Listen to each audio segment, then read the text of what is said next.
സന്തോഷിക്കാനാണ് അങ്ങനല്ലേ സാറേ? അല്ലേ? സങ്കടപ്പെടാൻ ഇഷ്ടം പോലെ ഉണ്ടല്ലോ വീട്ടിൽ തന്നെ. പിന്നെ എവിടെയെങ്കിലും ഒന്ന് സങ്കടപ്പെടുന്നത് പൈസ കൊടുത്തിട്ട് സങ്കട സിനിമ കാണാൻ പോലെ. പക്ഷെ ആകാശം തോന്നുന്നൊരു സിനിമ ഇറങ്ങിയത് വീട്ടിലുള്ള നിർബന്ധം കൊണ്ട് ഞാൻ കണ്ട് പകുതി അങ്ങനെ ഇറങ്ങിപ്പോകും. പിന്നെ ഏത് സിനിമ കാണാൻ പോകാൻ സാധാരണ സമയം ഉണ്ടാവാറുള്ള പോലും അഥവാ പോയാലും കരയാവുന്ന പരിപാടി ഞാൻ പോകുന്നത്. അതിന്റെ ആവശ്യമുണ്ടോ? ഉണ്ടോ? സഹോദരി പറയും സംസാരിക്കുമല്ലോ എല്ലാവരും. നമുക്ക് ഞാൻ പറഞ്ഞത് നമുക്ക് സന്തോഷിക്കാൻ കഴിയും വേണ്ടേ? ഈ കുടുംബസംഗമത്തില് ഞങ്ങൾ കുടുംബസംഗമം നടത്തി കഴിഞ്ഞ ആഴ്ച ഞങ്ങൾ പോയത് കക്കാടംപൊയിലേക്ക് പോയി. സാധാരണ നമ്മൾ കൂടുതൽ വ്യത്യാസം വേണ്ടേ? അങ്ങനെ ആലോചിച്ചപ്പോൾ കക്കാടംപൊയിൽ കേട്ടിട്ടുണ്ടല്ലോ, അവിടെ പോയി അത് എല്ലാവർക്കും വളരെ ഇഷ്ടപ്പെട്ടു. ഒരു ദിവസം അവിടെ അടിച്ചു കൊടുത്തു പറയാം. സ്വിമ്മിംഗ് പൂളിലൊക്കെ ചാടി നീന്തി എല്ലാവരും ബർമോഡയൊക്കെ ആയിട്ടാണ് പോയത്. അപ്പൊ നിങ്ങൾക്കും ആലോചിക്കാം അത്തരം അനുഭവങ്ങളും ഇതിനിടയിൽ ഉണ്ടാവും. അതുകൊട്ടെ അപ്പൊ സന്തോഷിക്കാനുള്ളതാണല്ലോ ഇത്. അപ്പൊ ഈ സന്തോഷിക്കാൻ കഴിയുന്നില്ല എന്ന് പറഞ്ഞാൽ ആ സഹോദര്യത്തെ നോക്കുന്ന സന്തോഷം ഇല്ലേ? ഉണ്ടോ ഇവിടെ? ഹലോ, വെടങ്ങി പോവാ. അപ്പൊ നമുക്ക് സന്തോഷിക്കാൻ കഴിയുന്നില്ലെങ്കിൽ എന്റെ അർത്ഥം എന്താണെന്നറിയോ? ഇത് നമ്മളല്ലാതെ ഏകദേശം സംസാരിക്കുന്നവർക്കൊക്കെ ഒരു കുഴപ്പമുണ്ട്. അറിയാം നിങ്ങൾക്ക് ആരെങ്കിലും സമയം പോയാലും നിർത്താണ്ട് തീർന്നു പോകും. മനസ്സിലായാലോ? അങ്ങനെയില്ലേ? കേട്ടിരിക്കുന്നവർക്ക് എന്ത് തോന്നും? ഇയാൾക്കൊന്നും നിർത്തിക്കൂടെ, അല്ലെങ്കിൽ അവർക്ക് നിർത്തിക്കൂടെ? സ്വാഭാവികം. അപ്പൊ അങ്ങനെ ഒരു സമയപരിധി കഴിഞ്ഞാൽ എന്ത് ചെയ്യണം പറയാൻ? അതൊരിക്കലും സൂചന തരണം. നമ്മളങ്ങനെ അങ്ങനെ സംഭവിക്കുന്ന സംസാരിക്കുന്നവർ മനഃപൂർവ്വം അങ്ങനെ പറഞ്ഞു പോകും. അത് ശ്രദ്ധിക്കണം. പ്രത്യേകിച്ച് ടീച്ചേഴ്സ് ആണ് പറയപ്പെട്ടത്. ശരിയല്ലേ? ടീച്ചറാണോ? അധ്യാപകരാണെങ്കിൽ കൂടുതൽ പറഞ്ഞു വളരെ കുഴപ്പമുണ്ട്. അതാട്ടെ. അപ്പൊ ഞാൻ പറഞ്ഞത് നമുക്ക് സന്തോഷിക്കാൻ കഴിയുന്നില്ല എന്ന കുഴപ്പമെന്നറിയോ? നമ്മുടെ പ്രയാസങ്ങൾ മാത്രമേ കണ്ടുള്ളൂ. എന്നാൽ അങ്ങനെയല്ല. നമുക്ക് സത്യത്തിൽ ഏറ്റവും അധികം സന്തോഷിക്കേണ്ട കീഴോർപ്പ് പഞ്ചായത്തിലെ ആൾക്കാരെ വിളിക്കുന്നത് അല്ലേ? അതാണ് ഞാൻ പറഞ്ഞത്. അതിന് ഉദാഹരണം പറഞ്ഞ ഒരു രാജാവ് സങ്കടപ്പെട്ടിരുന്നു സാറേ. ഒരു രാജാവ് വളരെ മൂടവട്ടായിട്ടിരിക്കുക. അങ്ങനെയല്ലേ സാധാരണ പറയുന്ന അതൊക്കെയാണോ? മൂടവട്ടായിട്ടിരിക്കുകയാണ്. എന്താ സംഭവം? മന്ത്രി ചോദിച്ചു. അങ്ങ് 2-3 ദിവസമായാലും ഇങ്ങനെ വല്ലാണ്ട് ഇരിക്കുന്നു. ഇങ്ങനെ ചിന്തരിക്കുമ്പോൾ ചിന്തത്തെ ഞാനെന്താ പറയാൻ പോകുന്ന അറിയാതെ ഈ രാജാവൊക്കെ ഇപ്പോഴും ഉണ്ടോന്ന് അറിയാം. അപ്പൊ അങ്ങനെ വന്നപ്പോ മന്ത്രിയോട് പറഞ്ഞു, എനിക്ക് വല്ലാത്തൊരു വിഷമം, ഒരു കാര്യം സാധിക്കാൻ അദ്ദേഹം ഉദ്ദേശിച്ച ഒരു കാര്യം നടന്നില്ല. രാജാവാണെന്ന് ഓർക്കണം. എന്താന്ന് മനസ്സിലായില്ല. കാരണം ഈ ആഴ്ചയിൽ പിന്നെ ഊണിന് മട്ടൻ കിട്ടിയില്ലാന്നോ എന്തോ ആണ്. അല്ലെങ്കിൽ കിരീടത്തിൽ എന്തെങ്കിലും ഒരു ഡയമണ്ട് രത്നം കുറഞ്ഞു പോയതോ അത് അന്വേഷിച്ച് കിട്ടാത്തൊക്കെ ആയിരിക്കും ചങ്ങായി വിഷമം. പക്ഷെ ഇങ്ങനെ ഇരിക്കണത് അപ്പൊ മന്ത്രിക്ക് മനസ്സിലായി ഇങ്ങനെ പോയ രാജ്യത്തായ പ്രശ്നമല്ലേ അതിന്റെ രാജ്യത്വം. അതുകൊണ്ട് പറഞ്ഞു അമ്മയ്ക്ക് ഇങ്ങനെ ആയാൽ ശരിയല്ല, നമുക്ക് പരിഹാരം ഉണ്ടാക്കാം. മന്ത്രിക്ക് എന്തെങ്കിലും മാർഗം അറിയാമോ? മാർഗം എന്റെ അടുത്തുനിന്ന് നമുക്ക് ശരിയാക്കാന്ന് പറഞ്ഞു. അപ്പൊ നാളെ രാവിലെ പുലർച്ചെ നമുക്കൊരു വഴിക്ക് പോകണം. അപ്പൊ രാജാവ് എന്ത് ചെയ്യണം? കേട്ടിട്ടുണ്ടത് 99 സ്വർണ്ണനാണയം എടുത്തു വെക്കണം. കൊണ്ടുപോകണം. 99 സ്വർണ്ണനാണയം എടുത്തു വെക്കുക. നമുക്ക് പുലർച്ചെ പോകാന്ന് പറഞ്ഞു. അപ്പൊ മന്ത്രി രാവിലെ വന്നു. രാജാവ് നാണയം എടുത്തു വന്നു. അതൊരു കിഴിയിൽ കെട്ടി. അത് കിഴിയായി ഭയവത്തില്ലതാണ്. അപ്പൊ കിഴിയിൽ കെട്ടി റെഡിയാക്കി പോയി. എന്നിട്ട് പോയിട്ട് ആ ഗ്രാമത്തിലുള്ള ഏറ്റവും ദരിദ്രനായിട്ടുള്ള ഒരാളുടെ വീട്ടിലെത്തിയിട്ട് അയാൾ എഴുന്നേൽക്കുന്നതിന് മുമ്പ് ആ വാതിൽ പടിയിൽ ഈ കിഴിയോടെ വെച്ചു. എന്നിട്ട് ഒരു കത്ത് എഴുതി വെച്ചു. ഇത് 100 സ്വർണ്ണനാണയങ്ങളുണ്ട്, ഇത് നിങ്ങൾക്കുള്ളതാണ്, നിങ്ങൾ എടുത്തോളി. അപ്പൊ സ്വാഭാവികമായിട്ട് ഉണർന്ന് എഴുന്നേറ്റ് കഥവ് തുറന്നു വന്നപ്പോൾ കിഴി കണ്ടെടുത്ത് നോക്കി. അപ്പൊ എടുത്തു നോക്കിയപ്പോൾ അതില് പുറത്ത് എഴുതിയിട്ടുണ്ട് 100 സ്വർണ്ണനാണയങ്ങളുണ്ട്, ഇത് നിങ്ങൾക്കുള്ളതാണെന്ന്.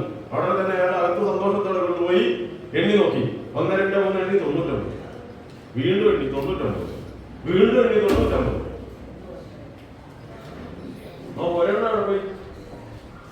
ഇത് ആലോചിച്ച് സത്യത്തിൽ അയാൾക്ക് ഡിപ്രഷൻ വന്നു.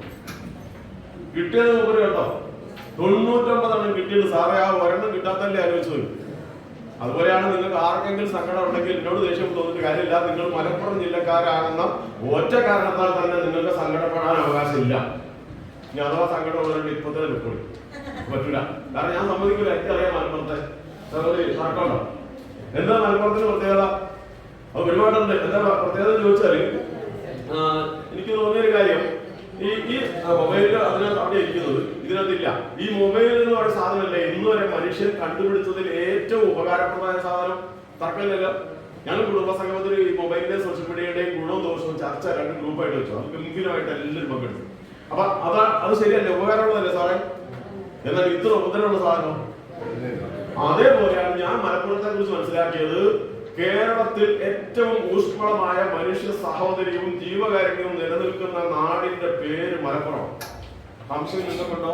ഉണ്ടെങ്കിൽ ഞാൻ തെളിവ് സഹിതം ഓരോന്ന് പറഞ്ഞാൽ നിങ്ങളുടെ കാര്യം നിങ്ങൾക്കല്ലേ. അതിന്റെ ആവശ്യമില്ലല്ലോ. എന്നെ കൊണ്ട് അങ്ങനെ പറയുന്നത് ശരിയല്ലോ. സംബന്ധിച്ചാൽ നിങ്ങൾ ഒരു തർക്കം ഉണ്ടാവില്ല. ഞാൻ കഴിഞ്ഞ ദിവസം ഒരു നബിദിനാഘോഷത്തിന് ഭാഗമായിട്ട് കടന്നോട് പരിപാടി നടത്തിയപ്പോ ഇതേപോലെ ഇത് പറയേണ്ട ഒരു ആവശ്യം കൂടെ ഉണ്ട് ഈ കാലത്ത്. അതുകൊണ്ട് കൂടി പ്രത്യേകിച്ച് പറഞ്ഞു പോവുക. അപ്പൊ അവിടെ ഇവിടെ നിങ്ങളുടെ നാട്ടിൽ നമ്മൾ കെട്ടിച്ചു വിട്ട ഒരാളുടെ പഞ്ചായത്ത് മെമ്പർ ചാത്തമംഗലം, പേര് ഞാൻ മറന്നുപോയി, ഇത് സരസ്വതിയോ അങ്ങനെന്തോ ആണ്. അവന് പിന്നീട് ആശംസയിൽ പറയണം, എനിക്ക് വളരെ അഭിമാനം തോന്നുന്നു എന്റെ ജില്ലയെ കുറിച്ച് ഇങ്ങനെയൊക്കെ നിങ്ങളൊക്കെ പറയുമ്പോൾ സത്യം അതാണെങ്കിൽ ആരും പറയാറില്ലല്ലോ എന്ന് പറഞ്ഞത്. അതുപോലെ ഇവിടെ ഒരു മാഷനോട് പറഞ്ഞിട്ട് നമ്മുടെ ഇവിടെ ഈ എരഞ്ഞിമാവെന്നൊരു സ്ഥലമില്ലേ, അവിടെ ഒരു റെസിഡൻസ് അസോസിയേഷൻ പരിപാടി നടന്നപ്പോഴും സ്വാഭാവികമായിട്ട് ഇത്തരം കാര്യങ്ങൾ പറയേണ്ടതുകൊണ്ട് പറഞ്ഞു പോകണം. അപ്പൊ അവർ പിന്നീട് എന്നെ വിളിച്ചു പറഞ്ഞ എനിക്ക് ഓർമ്മയുണ്ട്, ഞങ്ങളുടെ ജില്ലയെ കുറിച്ച് നിങ്ങളൊക്കെ ഒന്ന് പറഞ്ഞല്ലോ, ഇതുവരെ കേട്ടത് അങ്ങനെയല്ലല്ലോ. ശരിയല്ലേ ഞാൻ പറഞ്ഞത്? അപ്പൊ ഞാൻ പറഞ്ഞത് മൊബൈൽ ഉദാഹരണം പറഞ്ഞ ഇതാണ്. ഇത്രയും നല്ലൊരു മനോഹരമായ നന്മ നിറഞ്ഞ ജില്ലയെ കുറിച്ചാണ് ഏറ്റവും കൂടുതൽ നാട്ടുകാരുടെ ഇടയിൽ മോശമായ വർത്തമാനം പറഞ്ഞുണ്ടാക്കിയത്. ഇന്ന് സോഷ്യൽ മീഡിയ വന്നപ്പോൾ അതിനൊരു ഗുണം കൊണ്ട് തന്നെ ഒരുപാട് തിരുത്തപ്പെട്ടിട്ടില്ലേ സാറേ? ഉണ്ട്. ഇനി നിങ്ങളെ കുറിച്ച് നന്മ പറയുമ്പോൾ എനിക്ക് നേരിട്ട് അറിയാവുന്ന ഒരു നന്മ പറഞ്ഞില്ലെങ്കിൽ സാറെന്നോട് ചോദിക്കാതെ ഇത് നിങ്ങൾ ഇത്രയൊക്കെ പറഞ്ഞ ഒരു ഉദാഹരണം പോലും പറഞ്ഞില്ല, നിങ്ങൾ എന്തോ മനുഷ്യനാണല്ലേ ചോദിക്കൂലേ? അത് ഇത്തരത്തില്ലേ? അതിന് ഉദാഹരണമായിട്ട് ഞാനൊരിക്കൽ തീവണ്ടിയിൽ പോയിട്ടുണ്ടെന്ന് പറഞ്ഞാൽ ഞാൻ തീവണ്ടിയിലൊക്കെ യാത്ര ചെയ്തെന്ന് പറയാൻ വേണ്ടിയല്ല കേട്ടോ. അത് പ്ലെയിനൊക്കെ ആണെങ്കിലും പൊങ്ങച്ചാവും അല്ലേ സാറേ? അപ്പൊ ഒരു ദിവസം ഇവിടെ നിന്ന് പോകുന്ന സമയത്ത് വലത്തേക്കാളത്തെ പോകുമ്പോൾ അതിനകത്ത് ഇരിക്കുന്ന ഒരാള്, നമ്മൾ കുറെ ആളുകളുണ്ടല്ലോ ആരെ കണ്ടെങ്കിലും സംസാരിക്കുന്നത്, എന്റെ രീതി അതാ. അങ്ങനെ സംസാരിച്ച ആളെ പരിചയപ്പെട്ടു. അപ്പൊ അയാളോട് ചോദിച്ചപ്പോൾ ഞാൻ മലബാറിൽ നിന്ന് കോഴിക്കോട് നിന്ന് പറഞ്ഞു കഴിഞ്ഞപ്പോൾ അയാൾക്ക് വലിയ സന്തോഷം. അയാൾ പറഞ്ഞു, നിങ്ങൾ മലബാറുകാരോട് ഞങ്ങൾക്ക് വലിയ ബഹുമാനം. ഞാൻ എന്താ കാര്യം? അപ്പൊ അതേ പറയാണ്, ഞാൻ വർഷങ്ങൾക്ക് മുമ്പ് KSEB ജോലി കിട്ടിയിട്ട് ആലപ്പുഴയിൽ നിന്ന് ഇവിടെ മലപ്പുറത്ത് ഒരു ഗ്രാമത്തിൽ വന്ന് ജോലി ചെയ്ത ആളാണ്. അത് വർഷങ്ങൾക്ക് മുമ്പാണ്. ഇപ്പൊ റിട്ടയർ ചെയ്തിട്ട് എനിക്ക് തോന്നുന്ന ഒരു 20 വർഷങ്ങൾക്ക് പിന്നിട്ട് അത്ര പ്രായമുള്ളതാണ്. പേര് ഞാൻ ചോദിച്ചില്ല. അപ്പൊ അങ്ങനെ പറഞ്ഞു, ഞാനവിടെ വന്ന ശേഷം ഉണ്ടായ എന്റെ ഒരു അനുഭവമാണ് നിങ്ങളെ മലപ്പുറത്തുകാരെ പ്രത്യേകിച്ചും എനിക്ക് അത്രയേറെ വളരെ ഇഷ്ടപ്പെട്ടത്. എന്താ കാര്യം ചോദിച്ചു പറഞ്ഞു, ഞാൻ അന്നൊരു കുഗ്രാമത്തിൽ വന്ന് ജോലി കയറി. ഈ ജോലി അന്ന് മൊബൈൽ മറ്റൊന്നും ഇല്ലാത്ത കാലത്ത് ഈ ജോലി എടുത്ത് അങ്ങനെ പോകുമ്പോൾ തൊട്ടടുത്തുള്ള ആ താമസിക്കുന്ന ഒരു സ്ഥലമുണ്ട്, ഒരു അങ്ങാടിക്ക് അടുത്ത്. അന്നത്തെ പീടിയൊക്കെ നിങ്ങൾക്ക് ഓർമ്മ ഉണ്ടാവും എന്നല്ലേ? എന്നിട്ട് ആ ഇത്ര സൗകര്യത്തിൽ ജീവിക്കും പിന്നെ സങ്കടേ. അതാണ് ഞാൻ പറയാൻ വന്നത്. അപ്പൊ ഈ കെട്ടിടം മേലെ ഓല കെട്ടിയിട്ട് ഒരു കയറ് കെട്ടി മേലെ കയറി പോകുന്ന ഓർമ്മയുണ്ട്? എങ്ങനെ ഒന്നും ഓർമ്മയില്ലേ? നിങ്ങൾക്കറിയാം, സ്റ്റെപ്പ് കയറി പോകുന്ന അടുത്ത് തട്ടുമ്പുറത്ത് താമസിക്കാൻ അവരില്ലേ 2 നില? ഇന്നത്തെ അല്ലല്ലോ. അതൊന്നും അറിയില്ല പാവങ്ങള്. 30-50 കൊല്ലം മുമ്പ് എത്തേണ്ടിയിരുന്നു. എന്റെ വീട്ടാണ് എന്നാ അത് നമുക്ക് അനുഭവിക്കായിരുന്നു. അപ്പൊ ഈ പിന്നെ മോളിൽ ഇത് താമസിക്കാറ്. അങ്ങനെ താമസിക്കുന്നത് തൊട്ടടുത്തുള്ള ഒരു വാപ്പയും 4 മക്കളുള്ള കുടുംബത്തിന്റെ ഉമ്മയുണ്ട്. അവര് ചായക്കുടിയുണ്ട്. അപ്പൊ അവിടെ ചായ കുടിക്കുക, ഇയാള് പറഞ്ഞിട്ട് ഭക്ഷണം കിട്ടും, ഊണ് വേണമെങ്കിൽ പറഞ്ഞ് കിട്ടും. അങ്ങനെ പോയി ഒരു 2-3 ആഴ്ച, 1 മാസമോ 2 മാസം പിന്നിട്ടു. ഇങ്ങനെ 2-3 മാസം പിന്നിട്ട ശേഷം ഒരു പോസ്റ്റ്മാൻ തെരഞ്ഞു വന്നു, ഒരു ടെലിഗ്രാം ഉണ്ട് എന്ന് പറഞ്ഞു. അന്ന് ടെലിഗ്രാം വന്ന എന്താ സാറിന് അറിയാം? പണ്ടൊരു ടെലിഗ്രാമിനെ അവിടെ വായിച്ചിട്ട് മറിയക്കുട്ടി ഡെലിവേർഡ്, മറിയക്കുട്ടി ഡെലിവേർഡ് എന്നാ. പോസ്റ്റ്മാൻ നോക്കിയിട്ട് ഒരു വൃത്തം കിട്ടുന്നില്ല. എല്ലാവരും വായിച്ചു. അവസാനം ഒരാൾ കണ്ടുപിടിച്ചു, മറിയക്കുട്ടി മരിച്ചു. അപ്പൊ അങ്ങ് വീട്ടിലേക്ക് കെട്ടിച്ചുവിട്ട വീട്ടിലേക്കാണ് ടെലിഗ്രാം വന്നത്. അപ്പൊ ഇവര് വണ്ടിയൊക്കെ വിളിച്ച് ആകാവുന്നത്ര അച്ഛന്റെ കാര്യം വിളിച്ച് വീട്ടിൽ ചെന്നപ്പോ മറിയക്കുട്ടി ഏതായാലും കുട്ടിയിലേക്ക് കിടക്കുന്നത്. ഇതാണ് അന്നത്തെ ടെലിഗ്രാം. ഏത് വന്നാലും ഏതാണ്ടൊക്കെ നമ്മുടെയൊക്കെ പ്രായത്തിൽ എല്ലാവർക്കും മനസ്സിലാവില്ല. അന്നത്തെ കാലത്ത് ടെലിഗ്രാം വന്ന മിക്കവാറും അത്തരം ഒരു അടിയന്തര ഘട്ടത്തിൽ വരാറുണ്ട്. അപ്പൊ ഈ ടെലിഗ്രാം വന്നു കഴിഞ്ഞിട്ട് അമ്മയ്ക്ക് സീരിയസ്, മദർ സീരിയസ്. അപ്പൊ സ്റ്റാർട്ട് ഇമ്മീഡിയറ്റ്ലി. അപ്പൊ ഇത് കൊണ്ടുവന്ന് ആ പോസ്റ്റ്മാൻ അത് വായിച്ച് പറഞ്ഞു കൊടുത്തു. അപ്പൊ ഇയാൾ ജോലിക്ക് പോയ സമയമാണെങ്കിൽ എവിടെയാണെന്ന് അറിയില്ല, എവിടെയാ പോയെന്ന് അറിയില്ല. ആ ഗ്രാമത്തിൽ പല സ്ഥലത്ത് പണിക്ക് പോയതാ. അപ്പോൾ ആ പാപ്പ ചെയ്ത പണി എന്താണെന്ന് അറിയാമോ? ഈ പിന്നെ 4 മക്കളെ വിളിച്ചു. ഒരു ബൈസൈക്കിൾ ഉണ്ട്. ആ സൈക്കിള് ഒരുത്തന്നെ എടുത്ത് കൊടുത്തു. നീ അന്വേഷിക്കുക, 4 പ്രാവശ്യം പോകാൻ പറഞ്ഞു. 4 ഭാഗവും അന്വേഷിച്ച് അവസാനം അയാളെ കണ്ടുപിടിച്ചു. എന്നിട്ട് അയാൾ വരാൻ പറഞ്ഞു, ടെലിഗ്രാമെന്ന് പറഞ്ഞു. അമ്മയ്ക്ക് സീരിയസ് ആണ്. അപ്പൊ അയാൾക്ക് തോന്നി അവർക്ക് സീരിയസ് പറഞ്ഞാൽ എന്തോ കുഴപ്പമുണ്ട്.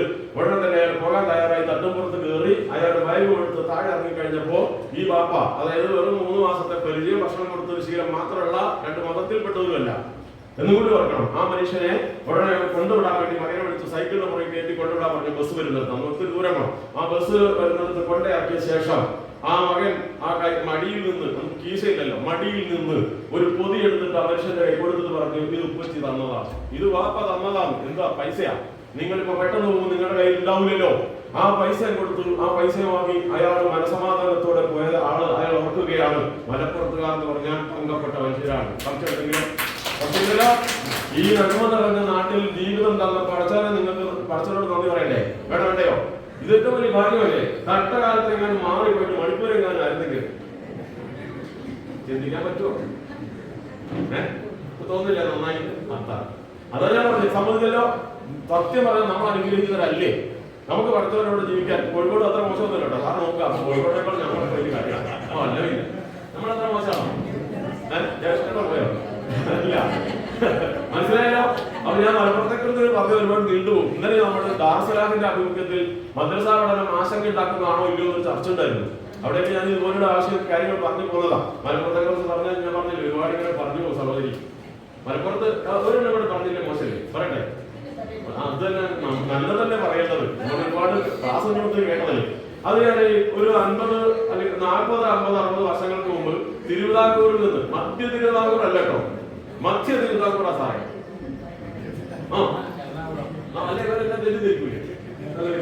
മധ്യ തിരുവിതാംകൂറിൽ നിന്ന് ഒരുപാട് പേര് മലബാറിലേക്ക് വന്നു. ആരാന്നറിയോ? TTCP ആയിട്ട്. ഇപ്പൊ അതിന്റെയൊക്കെ പേര് മാറ്റി തോന്നുന്നു. നമുക്കത് പറയാൻ പോലും അല്ലേ? എന്താ DL എന്താ പറയുന്നത്? നല്ല കാര്യമുണ്ട്. എന്താട്ടെ എന്താ പറയട്ടോ. അപ്പൊ ഈ വന്നതാരാണ്? ബഹുഭൂരിപക്ഷം 99% വന്നത് ഹിന്ദുക്കൾ, ക്രിസ്ത്യാനികളാണ്. B.Ed TTC പാസ്സായത്. സപ്പോർട്ടപ്പെട്ടവരവിടെ ഉണ്ടാവാൻ സാധ്യതയുണ്ട്. അവരെങ്കിലും കാട്ടുന്നത് ഞാനൊന്നും പെട്ടതാണ്. അത് ഞാൻ വൈകി വന്നാളാ. ഇങ്ങനെ വന്നല്ലോ. എങ്ങോട്ടാ വന്നത്? മലപ്പുറം, കോഴിക്കോട് ജില്ലയിലേക്ക് അല്ലേ? ഈ പ്രദേശത്തുണ്ടായിരുന്ന വിദ്യാലയങ്ങൾ ആരുടേതായിരുന്നു? 99% മുസ്ലിം സഹോദരന്മാരല്ലേ? ആണല്ലോ. വന്നത് ഹിന്ദുക്കൾ, ക്രിസ്ത്യാനികളില്ലേ ഭൂരിപക്ഷം? എന്നിട്ട് ജോലി കൊടുത്തോ ഇല്ലയോ? മാലിക് ദിനാർ കണ്ടു വന്നപ്പോ കൊടുങ്ങല്ലൂരുകാർ രണ്ടു കൈയും നിന്ന് സ്വീകരിച്ചതുപോലെ മലബാറിലെ മഹത്വമുള്ള മനസ്സുള്ള സാഹോദര്യത്തിന്റെ മഹാമാതൃക തീർക്കുന്ന മലപ്പുറത്തുകാരായിട്ടുള്ള മാനേജ്മെന്റുകൾ ഇരുകൈയും നിന്ന് സ്വീകരിച്ചില്ലേ? ഈ നന്മ നിറഞ്ഞ മനുഷ്യരെയാണോ സംശയിക്കുന്നത്? വിട്ടുകൊടുക്കാൻ പറ്റില്ല. സത്യല്ലേ സഹോദരി? അങ്ങനെ സമ്മതിക്കാൻ പറ്റത്തില്ല. അത് പറയേണ്ട ഉത്തരവാദിത്വം എനിക്കും ജ്യേഷ്ഠമാഷക്കൊക്കെയാ, നിങ്ങൾക്കല്ല. മനസ്സിലായോ? എന്തിനെ പറഞ്ഞത്? ഞാൻ പറഞ്ഞ സലാം പൈസ അല്ലത് പറയണത്, ഞാൻ പറയണം. ശരിയല്ലേ? അതാണ്. അപ്പൊ അതുപോലുള്ള നന്മയുടെ നാടാണ് മലപ്പുറം. ആ അഭിമാനം നിങ്ങൾക്കുണ്ട്. അപ്പൊ അതേപോലെ അതുപോലെ അപ്പൊ ഇതിനൊരു ബദലുണ്ട് സാറേ. ചിലപ്പോ ചെല്ലി ചോദിക്കും, അത് അന്ന് മുസ്ലിങ്ങളുടെ കൂട്ടത്തിൽ വിദ്യാഭ്യാസം ഇല്ലാത്തതുകൊണ്ട് അങ്ങനെയാണോ? മലപ്പുറം ജില്ലയിലെ എനിക്ക് കുറെ സ്കൂളുകൾ അറിയാം. ഞാൻ പറഞ്ഞ അവിടുത്തെ ഹെഡ്മാസ്റ്റർ അധ്യാപകരൊക്കെ പേര് പറഞ്ഞുതരാം. എന്റെ നാട്ടിലുണ്ട്. എന്റെ ഓർഫനേജിന്റെ +2 പ്രിൻസിപ്പൽ ഇപ്പൊ അനൂപ് മാഷ, വേലായുധ മാഷ മകനാണ്. അതിന് തൊട്ടുകൂടായിരുന്ന PV ഷാനവാസ എവിടെ കിട്ടിയോ? നാരായണ മകനാണ്. ഇനി എത്ര വേണം? അപ്പൊ ഞാൻ ആവശ്യം വിട്ടു. അപ്പൊ മലപ്പുറത്തുകാരുടെ ഈ നന്മയ്ക്ക് മുമ്പിൽ ഞാൻ ഹൃദയംഗമായി സല്യൂട്ട് ചെയ്യാണ്. ഈ നന്മയെ തീർച്ചയായിട്ടും ഞാൻ എല്ലായിടത്തും പറയാറുണ്ട്. അതുകൊണ്ട് അതുകൊട്ടെ. അപ്പൊ ഇങ്ങനെയാണ്. അപ്പൊ അതുകൊണ്ട് ഞാൻ പറഞ്ഞൊരു കാര്യം കൂടെ ഉണ്ട്. ഈ നാട്ടിൽ ജനിച്ച് ജീവിക്കുവാൻ അവസരം കിട്ടി എന്നുള്ളത് കൊണ്ട് ദൈവത്തോട് നന്ദിയുള്ളവരായിരിക്കണം. സന്തോഷിക്കാൻ മാത്രമേ നിങ്ങൾക്ക് എഴുതി ദുഃഖിക്കാൻ അവസരം നിങ്ങൾക്ക് ഇല്ല. അത് സമ്മതിക്കൂലേ? ശരിയല്ലേ? അത്രയും പറഞ്ഞത്. പിന്നെ അതുപോലെ തന്നെ ഞാൻ ചോദിക്കട്ടെ, ഇവിടെ പറഞ്ഞൊരു കാര്യമാണ്, നമ്മൾ എന്തിന്റെ പേരിലാണ് സങ്കടപ്പെടുന്നത്? നമ്മുടെ മാത്രം കാര്യം ഞാൻ പറയുന്നത്. കുടുംബം മൊത്തം പ്രശ്നമാണ്. അതിപ്പോ തൽക്കാലം ചിന്തിക്കല്ലേ. ഞാൻ ചോദിക്കട്ടെ, അത്യാവശ്യം നല്ലോണം പെൻഷനില്ലേ? ഉണ്ടോ സാറേ? പിന്നെ എന്തിനാ നിങ്ങൾ സങ്കടപ്പെടുന്നത്? മോശമല്ലേ? ഇതില്ലാത്തവരെ കുറിച്ച് ആലോചിച്ചായിരുന്നു. ഇവിടെ കോവിഡ് കാലം ആരോ പറഞ്ഞല്ലോ, നമ്മുടെ സാധനം അല്ലെങ്കിൽ ഇത് നിർത്തിയപ്പോ ഒരു വേണ്ടിയില്ലായിരുന്നു പറഞ്ഞില്ലേ സാറുമാരാണെങ്കിൽ? ഇല്ലേ? ആ സമയത്ത് നമ്മൾ കഷ്ടപ്പെട്ടായിരുന്നോ? സത്യം മാത്രമേ പറയാൻ പറ്റൂ. സത്യം പറയാൻ പറ്റാത്തവരുണ്ടായിരുന്നോ? നമ്മൾ പറയാം. കോവിഡ് കാലത്ത് നമ്മൾ കഷ്ടപ്പെട്ടോ? ഇല്ല. സത്യല്ലേ? ശമ്പളം ഉള്ളവരും നമ്മുടെ പെൻഷൻ ഉള്ളവരും ഈ ഫോൺ ഉപയോഗിച്ച് ഓൺലൈൻ ആയിട്ടെങ്കിലും നമ്മൾ ബുദ്ധിമുട്ടില്ലാതെ കഴിഞ്ഞു. അതേസമയം നല്ല കോടീശ്വരന്മാരെ വ്യവസായികളടക്കം ബുദ്ധിമുട്ടായി പോയില്ലേ? അപ്പൊ എന്നിട്ടും നമ്മൾ സങ്കടപ്പെട്ടു എന്ന് പറഞ്ഞാൽ തല്ലിട്ടായില്ല. ഞാൻ തല്ലില്ല, അതില്ല. പിന്നെ അടുത്തൊരു ചോദ്യം ഞാൻ ചോദിക്കട്ടെ. നമ്മളിപ്പോ ഏകദേശം ഒരു 60 വയസ്സ് കഴിഞ്ഞു കാണില്ലേ? താഴെയുള്ള ഇതിനകത്ത് ആരെങ്കിലും ഉണ്ടോ? യൂത്ത് SSBയുടെ യുവജന സംഘടനകളിൽ ആരോട് ഇരിക്കില്ലല്ലോ. എല്ലാ 60 ഏകദേശം ആയില്ലേ? അതിന് മുകളിലേക്ക് ആയില്ലേ? സാർ എത്രയായി? 65. ഞാൻ സമ്മതിക്കൂല. എന്നാ പോട്ടെ, സമ്മതിച്ചു. അപ്പൊ അത് യുവാനോ ഇതൊന്ന് കേട്ടത് യൂത്ത് ആണല്ലോ. അപ്പൊ ഞാൻ ചോദിക്കട്ടെ, നിങ്ങൾക്കറിയാമോ ഏതാണ്ട് പിന്നെ 1990 നമ്മുടെ എന്താണ് പറയാ ഈ ഇതില്ലേ ലൈഫ് എക്സ്പെക്ടൻസി പീരീഡ് ആയുർവേദക്ക് എത്രയെന്ന് അറിയോ? അറിയാന്ന് വെച്ചാൽ നിങ്ങൾക്ക് അറിയാം. നിങ്ങളിപ്പോ നോക്കി പഠിച്ചോന്നല്ലേ. ഞാനിപ്പോ നോക്കിയപ്പോ കിട്ടിയത് 59.6 എന്നുവെച്ചാൽ 59 വയസ്സ്. അപ്പൊ നമ്മള് 30 കൊല്ലം മുമ്പായിരുന്നു ജനിച്ചിരുന്നെങ്കിൽ ഇവിടെ ഇപ്പൊ ഇരിക്കാനുള്ള സാധ്യത ഇല്ലായിരുന്നു. അപ്പോൾ നോക്കാലോചിക്ക്, ഇങ്ങനെ ശാസ്ത്ര പുരോഗതിയൊക്കെ നേടി കൂടുതൽ ആയുസൊക്കെ ഉള്ള ഒരു നല്ല സമയത്ത് നമുക്ക് ജന്മം തന്നില്ലേ? തന്നോ? എന്നിട്ട് പിന്നെ എന്തിനാ സങ്കടം? പിന്നെ ഈ 60 വയസ്സ് 56 സർക്കാർ കേട്ടെ, ഈ 60 വയസ്സ് വരെ ജീവിച്ചു എന്ന് പറഞ്ഞാൽ നമുക്ക് നിലവിലുള്ള ഈ ആയുർവേദർക്ക് ഇപ്പോൾ ഉള്ളത് ഏതാണ്ട് 79 അല്ലെ 78. ഇതിനിടയിലുള്ള 60 വയസ്സ് മുന്നിട്ട് എന്ന് പറഞ്ഞാൽ വിജയകരമായി അന്തസ്സായി ജീവിക്കാനുള്ള അവസരം നമുക്ക് തന്നില്ലേ? പിന്നെ നമുക്ക് സങ്കടപ്പെടാൻ. അപ്പൊ പഠിച്ചോ വിചാരിക്കൂലേ ഇവർക്ക് ഇത്രയും കൊടുത്തിട്ടും ശരിയല്ല? ഞാൻ പറഞ്ഞ് യോജിക്കുന്നുണ്ടോ? എനിക്ക് അങ്ങനെ തോന്നുന്നുണ്ട്. അപ്പൊ ഇനിയൊരു നമുക്ക് സങ്കടപ്പെടാൻ സാധ്യതയില്ല. അതാണ് ഏറ്റവും പ്രധാനപ്പെട്ടതായിട്ടുള്ളത്. അത് മാത്രമല്ല, ഈ വേദം അതുപോലെ തന്നെ പുരാണങ്ങളിൽ പറയുമ്പോൾ ഞാൻ വായിച്ചപ്പോൾ കണ്ടൊരു കാര്യം, 4 യുഗങ്ങളുണ്ട്. 4 കേട്ടില്ലേ അല്ലേ? ഹൃദയുഗം, ത്രേതായുഗം, പിന്നെ ദ്വാപരയുഗം, ഇപ്പോഴത്തെ കലിയുഗം എന്ന് കേട്ടിട്ടില്ലേ? അപ്പൊ ഞാനിങ്ങനെ നിങ്ങളെ പോലെ തന്നെ ഇങ്ങനെ നിരീക്ഷിക്കുമ്പോൾ പരിശുദ്ധ ഖുർആനും ബൈബിളും അതുപോലെ ഈ വേദങ്ങളൊക്കെ പറയുന്നതൊക്കെ ഏതാണ്ടൊക്കെ ശരി തന്നെ അല്ലേ? അതിന്റെ ലക്ഷണങ്ങളൊക്കെ ഇപ്പൊ കാണുന്നില്ലേ? ഇല്ലേ? ഉദാഹരണമായിട്ട് ഇതിലൊക്കെ പറയുന്നുണ്ട് ഈ കാലഘട്ടം ആകുമ്പോഴത്തേക്കൊക്കെ തലതിരിയുന്നു. ശരിയാണോ സാറേ? ഒക്കെ തലതിരിഞ്ഞിട്ടല്ലേ ചെറുപ്പക്കാരുടെയൊക്കെ തലയിൽ CCTV വെച്ചു കൊടുത്ത അവസ്ഥയാണ്. കാരണം എന്താണെന്ന് അറിയത്തില്ല. തലതിരിഞ്ഞ നേരത്തെ ആട്ടുകല്ല് നിങ്ങൾ കണ്ടിട്ടുണ്ടോ? ആട്ടുകല്ല് വീട്ടിലുണ്ടായിരുന്നില്ലേ? അപ്പൊ അതിന് നടുക്കുള്ള സാധനമല്ലേ ഇങ്ങനെ കറക്കിക്കൊണ്ടിരുന്നത് അല്ലേ? ഇപ്പൊ എങ്ങനെയാ? നടുക്കുള്ള തവണ നിൽക്കും, മറ്റേതാ കറങ്ങുന്നത്. തലതിരിഞ്ഞില്ലേ? തിരിഞ്ഞു. അപ്പൊ ഇതുപോലുള്ളൊരു അവസ്ഥയാണ്. അപ്പൊ ഞാൻ പറഞ്ഞു തന്നത്, ഈ കലിയുഗത്തിന്റെ അവസാനം ആകുമ്പോഴത്തേക്കും മനുഷ്യന്റെ ആയുസ് 25 വർഷമാണ്. അപ്പൊ ഞാനെങ്ങനെയാണ് വായിച്ചപ്പോൾ ഉത്തരം നേരത്തെ കിട്ടിയത് നന്നായി. കേട്ടോ പറഞ്ഞത്? ഇതിൽ പറയുന്നു ഈ കലിയുഗം അവസാനിക്കാറാകുമ്പോഴത്തേക്കും മനുഷ്യരുടെ ആയുസിന്റെ നീളം 25 വർഷമാണ്, 3 അടി പൊക്കവും. അപ്പൊ അന്നത്തേക്ക് മറ്റൊരു കാര്യം നന്നായില്ലേ? ശരിയാണോ? 25 അത് എന്താണെന്ന് പറയാം, 10 വയസ്സിൽ നമ്മൾ പഠിത്തം നിർത്തണം, 12 കല്യാണം കഴിക്കണം, വേണ്ടേ? അമ്മ നമ്മൾ ജനിക്കുന്നെങ്കിൽ. അപ്പൊ ഇതുപോലുള്ള അത് തമാശയാണെങ്കിലും ഇങ്ങനെ പുരാണത്തിൽ ഇങ്ങനെ പറയുന്നുണ്ട്. അതേതല്ലേ? അപ്പൊ ഇങ്ങനെയൊക്കെയാണ് പോകുന്നത്. എന്തായിരുന്നാലും നമ്മളെ സംബന്ധിച്ചിടത്തോളം ഇങ്ങനെ ഒരു ജീവിതം കിട്ടിയപ്പോ ഇനി സന്തോഷിക്കാനുള്ള എന്താണ്? നമുക്ക് ആരോഗ്യത്തോടെ ഇരിക്കണം. അതല്ലേ പ്രധാനം?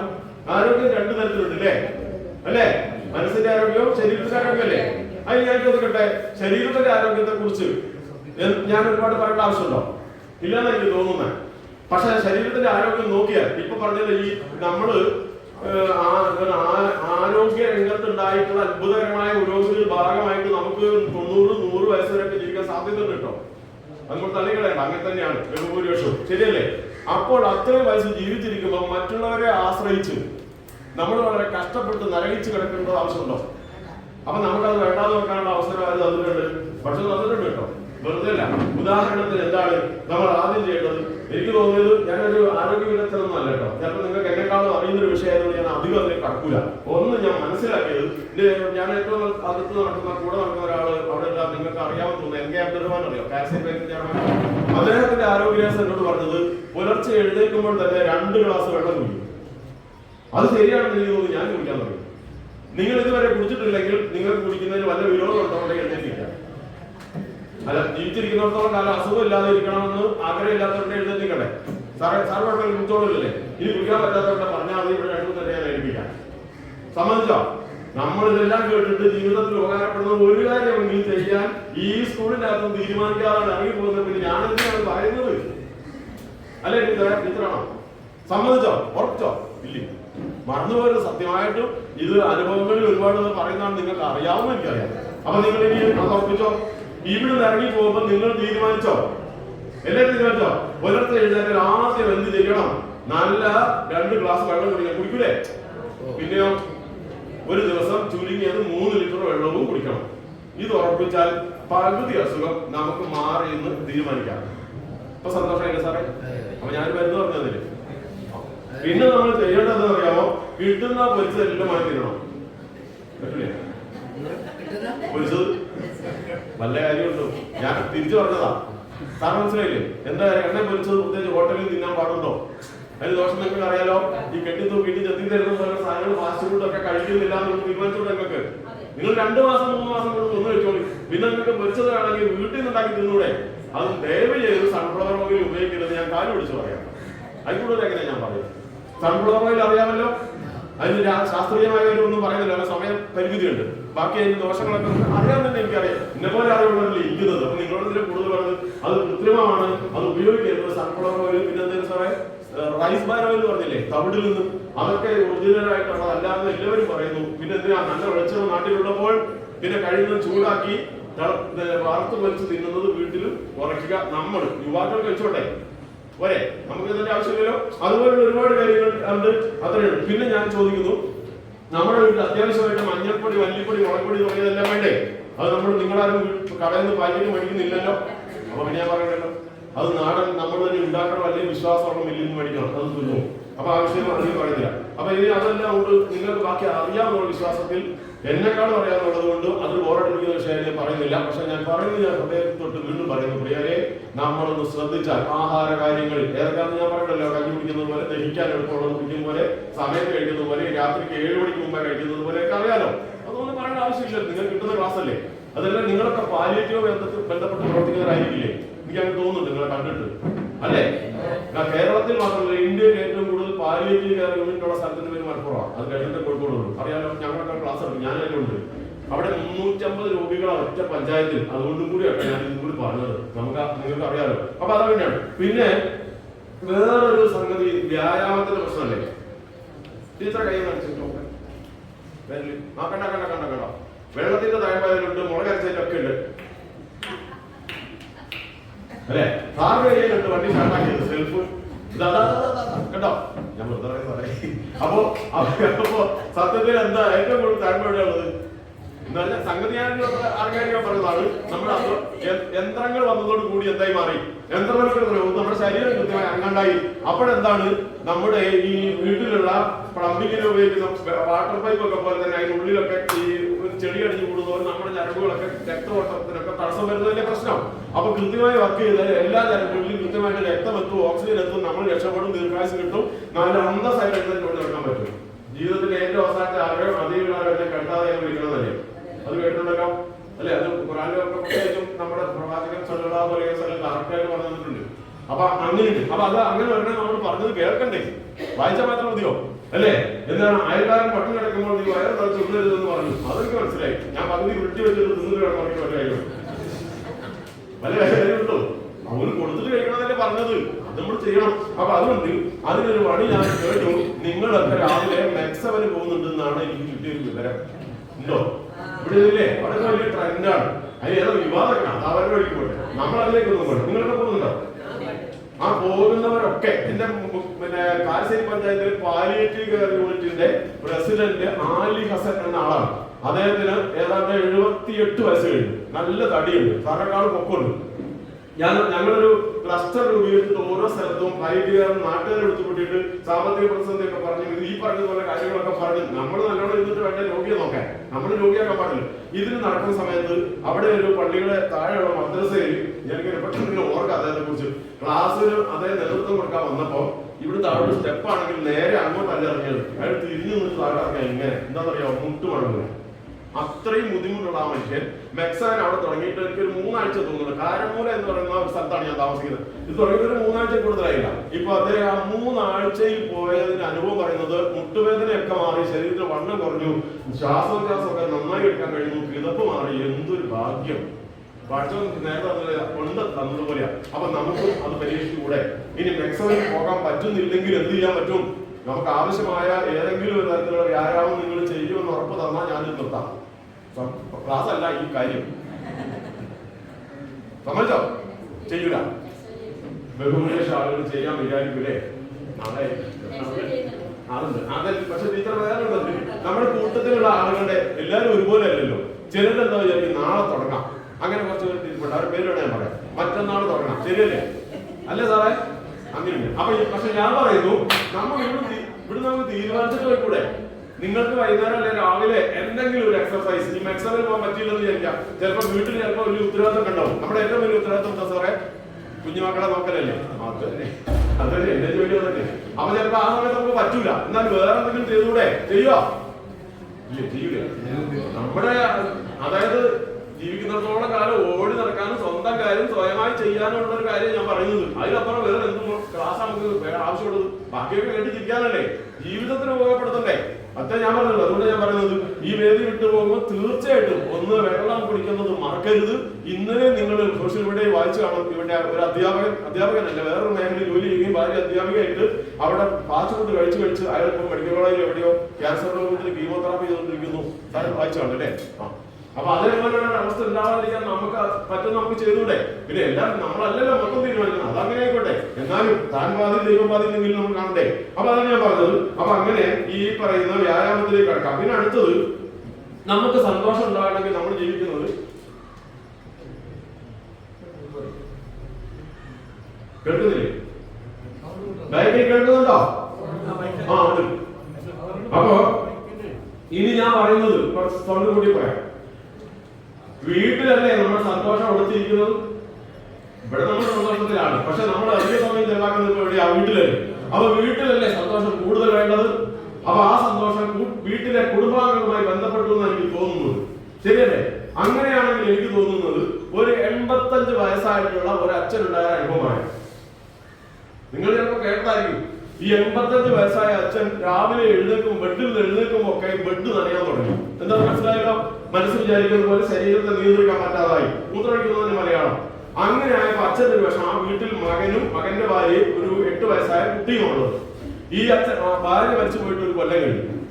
അപ്പൊ ഈ നനയാൻ തുടങ്ങി കഴിഞ്ഞു കഴിഞ്ഞപ്പോ ഈ മക്കളും, അതായത് മകനും മകന്റെ ഭാര്യ, അതായത് മക്കള്, ഇവരൊക്കെ നല്ലോണം സ്നേഹിക്കുന്നത്, നല്ലോണം നോക്കുന്നത് അവർ കുഴപ്പമുണ്ടായിട്ടല്ല. പക്ഷെ ഇതിനകത്ത് അവരുടെ സങ്കടം എന്താ ചെയ്യാ ഇങ്ങനെ അവസ്ഥ.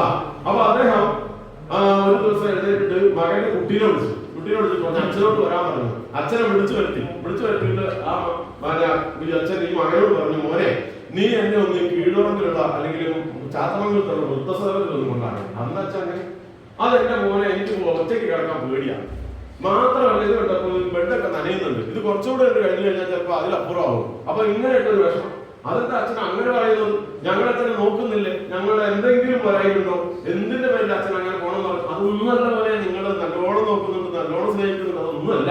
പക്ഷെ എന്താണെന്നറിയാമോ? ആ ചാത്തമംഗലത്തുള്ള വൃദ്ധസദനത്തിൽ അപ്പുറത്തെ വീട്ടിലെ നാരായണനും ഇപ്പുറത്തെ വീട്ടിലെ മുഹമ്മദ് അങ്ങനെ എല്ലാവരും അവിടെ ഉണ്ട്. അവിടെ പത്രമുണ്ട്, TV ഉണ്ട്, കാരം ബോർഡുണ്ട്, അതുണ്ട്, ഇതുണ്ട്. എന്ത് തൊഴിലാണെന്നറിയാമോ? അതുകൊണ്ട് ഞാൻ പറഞ്ഞത് എന്തു പറഞ്ഞിട്ട് അച്ഛൻ സമ്മതിക്കുന്നില്ല. അപ്പൊ അവസാനം മകൻ പറഞ്ഞു, ഒരു കാര്യം ചെയ്യാം, സമ്മതിക്കുന്നില്ലേ ഇനി കൊണ്ടാക്കല്ലാതെ മാർഗമില്ലല്ലോ. അപ്പൊ ഭാര്യയോട് പറഞ്ഞു, അച്ഛന്റെ അവിടെ ഇരിക്കുന്ന വേഗം അത്യാവശ്യ സാധനം ഉപയോഗിക്കുന്നതൊക്കെ എടുത്തോളാം. അങ്ങനെ എടുത്ത് അച്ഛനെ വലിയ എഴുന്നേറ്റ് തോളത്തെ കൈയിട്ട് കൊണ്ടുപോയി. എങ്ങനെ ഉണ്ടായെന്ന് അറിയാമോ? നേരെ തൊട്ടപ്പുറത്ത് മകന്റെ ബെഡ്റൂമിലേക്ക്, കേട്ടിട്ടുണ്ടല്ലേ?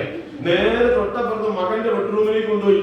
മകന്റെ ബെഡ്റൂമിൽ കൊണ്ടുപോയിട്ട് മകന്റെ ബെഡിലിരുത്തിയിട്ട് പറഞ്ഞു, അച്ഛ ഇന്നു മുതൽ എന്റെ കൂടെയാണ് എന്റെ അച്ഛൻ കിടക്കുക.